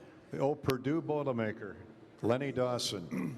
Yeah, he was a phenomenal talent. I remember watching those early Super Bowls against Green Bay and against the Vikings when you won the Super Bowl. And well, Dawson was MVP, wasn't he? If I remember correctly. And he was the MVP of the Super Bowl. Went into the Hall of Fame early. Great talent. He was a tremendous player. I remember we traded for a defensive tackle from Oakland Raiders one year. And when he came in and went to training camp and he saw Len Dawson probably couldn't do 10 push-ups. He had a little skinny body, but he had a hand that flicked that ball out, and he said, gosh, if we'd have known that was his body out at Oakland, we'd have killed him long before this. So that was he could make plays. He was a football player. Yeah, football player. Hank Stram was an old Purdue guy, and ultimately had Dawson and you at Kansas City. But I'm going to give you a couple names that you probably don't know a whole lot about, but let me tell you, unless I miss my bet, these guys are going to be stars. Number one, Cooper DeJean, kid from Odebolt, Iowa, which is about as far west as you can get without stepping into the Missouri River. I asked one coach, I don't know, Cooper might have 10 or 12 interceptions this fall. Has had in fall practice. He's all over the field. He'll line up at safety. They'll use him. I'm guessing they'll use him some as a cash back. But this kid played like 10 sports in high school and excelled at them all. Brilliant student. He is a phenomenal talent. I believe he's, what is he, a redshirt sophomore? Yeah, he is now I got him right here, and he is a sophomore because he played as a freshman. He played at a high school, it's got an acronym this long. ODGBIH, I think is where, so you'll never hear that. It'll be Odebolt. And he's a bolt, let me tell you. I asked a coach earlier in the camp, I said, I'm watching him run. I said, where do you think he's going to end up? What position? He goes, any place he wants to play. He'll probably be our return guy, too. I'm guessing he'll be back there tomorrow, with Charlie Jones leaving to go to PU. You'll see probably Alec Wick. I'm guessing Alec did some punt and kick returning at Regina. I look for Cooper to be back there tomorrow on punts and or kick. I say kick returns. They don't return kicks anymore. Hell, they kick it into the stands. Yeah. That's something I really miss is kick returns. I mean, those, I grew up when Gale Sayers was returning kicks. There wasn't a more exciting play to watch in football than Gale Sayers dancing from sideline to sideline. So I'm hoping someday they move the kickoff line back. Now, I know they're trying to save on injuries, guys flying down the field. And speaking of kicking, Torrey Taylor is just unbelievable. And you talk about a big help to the defense, and we've talked about this ad nauseum on the air. It's not so much for his distance. He hits it 46 yards, whatever. It's his hang time and where the ball ends up when it dies. You were one of the great punt returners of all time. You were explaining the difference between a kick return and a punt return one time. I thought that was the most graphic illustration where if you're returning kicks, which you did both, you can see the ball coming and you got those guys in your sight line. When you're trying to field a punt, you're... Talk about that. Yeah. Come down quick, ball. Come down quick. The punts, and especially with the wind, and they can blow them anywhere. But you have to figure out right away where it's coming down. And then you've got to get over to that spot, and then you look at the coverage. And Hank Stram used to yell at the sideline, look at the ball, look at the ball. Well, the ball wasn't going to kill me, but those guys coming down were. And if you have room to catch it, you catch it and go. Otherwise, you have to... fair catch. Now, I've got another name on this chart that I need your expertise on. T.J. Hall, Fresno, California freshman. When's the last time we had somebody from Fresno, California? Where did he come from? I don't know if we've ever had, he was not a late commit, but he was mulling over a number of offers.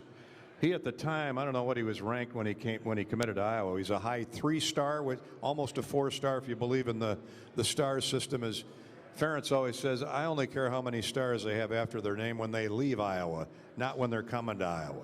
So we'll make them into good football players, and that's what we do. But yeah, TJ, you'll definitely see him on special teams. He's a headhunter. He loves contact, and he'll be out there. But they like his speed. They like his moxie. He's a smart player. And if he's coming from Fresno, you know he's a tough player. You know he's a tough kid. So that's another name. Cooper DeJean, T.J. Hall, Aaron Graves from the metropolis of Dayton, Iowa. I think that's Webster County, if I'm not mistaken. Aaron Graves, I don't know if you saw Kirk's quote a couple weeks ago when asked about Aaron Graves. He's a pure freshman. I saw him at an iClub outing in Carroll this summer, and I went up to introduce myself, and he got up out of his chair, and I go, "Hello, Mr. Graves." I'm Gary Dolphin. He's 6'4". Now, he played his senior year in high school. He's 6'4", about 260 in high school.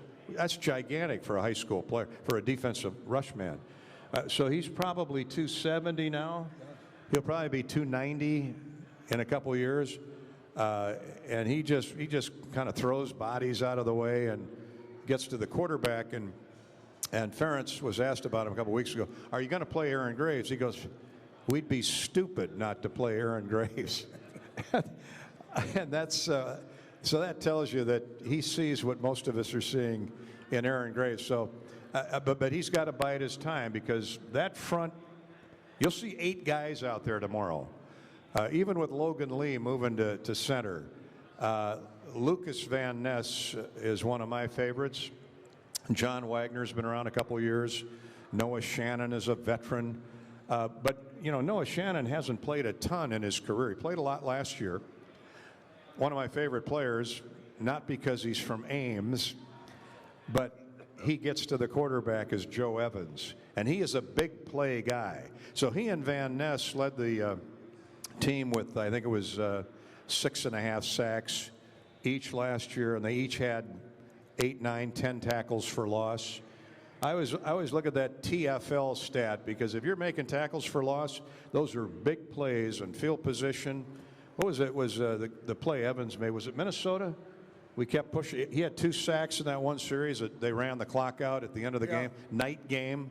Joe Evans just put that defense on his back. I love that kid. Former high school quarterback at Ames High School. I love it when the Ames High School players come to Iowa City. Well, and didn't his father then transfer? He was superintendent of schools in Ames, and he moved. I think he played at Iowa State, didn't he? His dad? But then he moved the family over here when Joe signed out. That's a smart guy. Yeah. Get out of Ames and go to Iowa City. Well, what about Y.A. Black? Y.A. Black. Yeah, I mean, this kid was heralded coming out of Minnesota a couple years ago, and he's a good player. He's just playing with a bunch of really good down linemen. And you know what? When we get to late October and November, and you're one of those guys and you've been playing with your hand in the dirt for 2 months, not counting the month and a half fall camp, and it's 90 degrees, to have that kind of depth, you watch come early November how good this defensive line will be, is because they'll be fresh, and they'll be creating turnovers, and they'll be getting tackles for loss, and they'll be getting to the quarterback. That's always been big with Iowa's defense here the last couple of years when they develop depth like that. All right. I don't think we've left anything out. Let's take a couple questions before we wrap it up. Any questions at all from the group? Good, we've covered it all. Yes, we have covered it all. Nobody should have any questions. Let's get you Yes, on. sir. Is Xavier Wampa going to play? Yes, he's going to play, probably more on special teams. You know, the dilemma they have, it's not that Xavier can't play corner or safety wherever they're slotting him, but they've got, you know, Kayvon Merriweather, Quinn Schulte's a junior, Merriweather's a senior, Riley Moss is, you're not going to take Riley out of the lineup. So Xavier gets that, but they could play him at the cashback, but you're going to see Justin Jacobs, who oh, by the way, is a 235-pound linebacker that can play as that nickel back. That tells you all you need to know about his speed. But now, unless their smoke screening is here, I mean, Xavier, you know, he's a 5-star for good reason. He's a great player and a great get. But you'll see him on special teams. I think they'll break him in there. Remember, he came in January, and so he's still getting up to speed. He had a great spring. And, you know, academically, these guys need to be on plane one as well. But, he's definitely going to play. How much? I think it'd be more on special teams for the first 4 games, maybe. Anything else? What's that? Did we underutilize Charlie Jones? I'm trying to, well, who were you going to start him ahead of? Keegan Johnson, Arlen Bruce, Nico Reganey. Now, Nico hasn't been able to stay healthy, unfortunately. Now, Charlie Jones goes to a school where they don't run the football. All they do is throw it. So, yeah, he's going to, and he had a great night last night. What do you have, a dozen catches? Yeah, 115 yards, something like that. Yeah, so he and that quarterback played together in high school, if I remember correctly, Aiden O'Connell. So it's a way different type of offense. Charlie, I don't think we underutilized Charlie. I mean, he came here from Buffalo, and we gave him a chance, and he was the best punt returner in the Big Ten, maybe in college football. Kick returns, he made plays, but he had a lot of good players in front of him. And Purdue had nobody coming back at wide receiver. They got Tyrone Tracy and Charlie Jones, 2 former Iowa Hawkeyes, as their starters. So, I can't hear him, and it's probably just as well. What? Any other questions? Yes, ma'am. I'm sorry? Oh, Jennings Dunker. Yeah, Jennings, he's in the mix. I mean, he had a really good fall camp. Young man out of Lena Winslow High School, which is up by where I come from, up in Dubuque, right across the river. It's a good league. No, you might see him tomorrow. You might see him tomorrow. You know, if it's anything as humid as it is today, you'll see all those guys out there. No, Jennings he's planed up. I mean, they liked him last year. It's just Iowa doesn't like to play pure freshmen in the offensive line. But no, he's on our 2 deeps. Yeah, Matt Fagan is on there as well. So it's a good problem to have that all these guys are healthy and they're young. So Jennings is going to be a player. He's going to play a lot. Thanks for asking about him. Maybe we'll take one more. Yes, ma'am. The average weight of the offensive line? I just did that this morning. Let me go back, because Logan Lee's 275, which is good for a defensive lineman, but his attitude puts another 20 pounds on him. So he'll be just fine tomorrow. He's got great feet. I mean, you're going to love Logan. What did I say? Logan Lee? I meant Logan Jones. Actually, he's 280, so I don't want to shortchange him. I averaged it out today, 301 pounds. 301. That's bigger than what, for years, you go back to Riley Reef or Brian Bulaga, Bruce Nelson, now Gallery and Brendan Sheriff, they were the exceptions. They were also Outland Trophy winners. Well, when I joined the Kansas City Chiefs in 1969, there were only 3 players in the NFL over 300 pounds. We had 2 of them. We had Buck Buchanan, and now I'm blanking out on the other one. But now I was looking, the offensive line for South Dakota State are all over 300 pounds. How did this happen in just, one generation? South Dakota State's offensive line is bigger than Iowa's on average, if you look at weight. But as we saw with Bulaga, Riley Reef, some of the other great offensive guards who became tackles, they were 290 when they played, but they were also 6'6", 6'7". So Iowa historically has liked their offensive linemen around 290, 293. They like them quicker on their feet to get out to the edge, and but now you can be 301 pounds and still be really quick. Tyler Ellsbury is another name that I overlooked before, from Byron, Illinois. He's going to play tomorrow.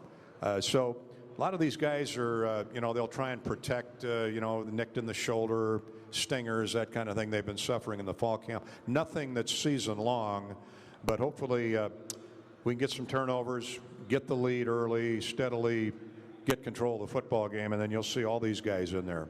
Okay? All right. Thanks for being here today. Enjoy the rest of FRYfest. See you tomorrow at Kinnick. Go Hawks. Go Hawks. Thanks, everybody. Ladies and gentlemen, the voices of Iowa football, Mr. Gary Dolphin, and number 14 himself, Eddie Polak. Say, before you head out to the, it's really hot outside, I'd say right back in the corner back there, you can visit a special booth. It's all about the Kinnick documentary. Scott Secker is back there, the Kinnick documentary by CD. You'll also see how you can see it on television. Our friend Niall Kinnick is a booth right in the back. All right. At 5:30, in case you think we're done here, at 5:30, the Iowa women's basketball will be here with Caitlin Clark. They're going to be doing autographs. Take that, Eddie Polak. Take that, Dolphin. Caitlin Clark's going to be in the house. So that's the deal. Welcome, thank you. Take a look at all of our vendors. Thanks for coming to FRYfest. Don't go away.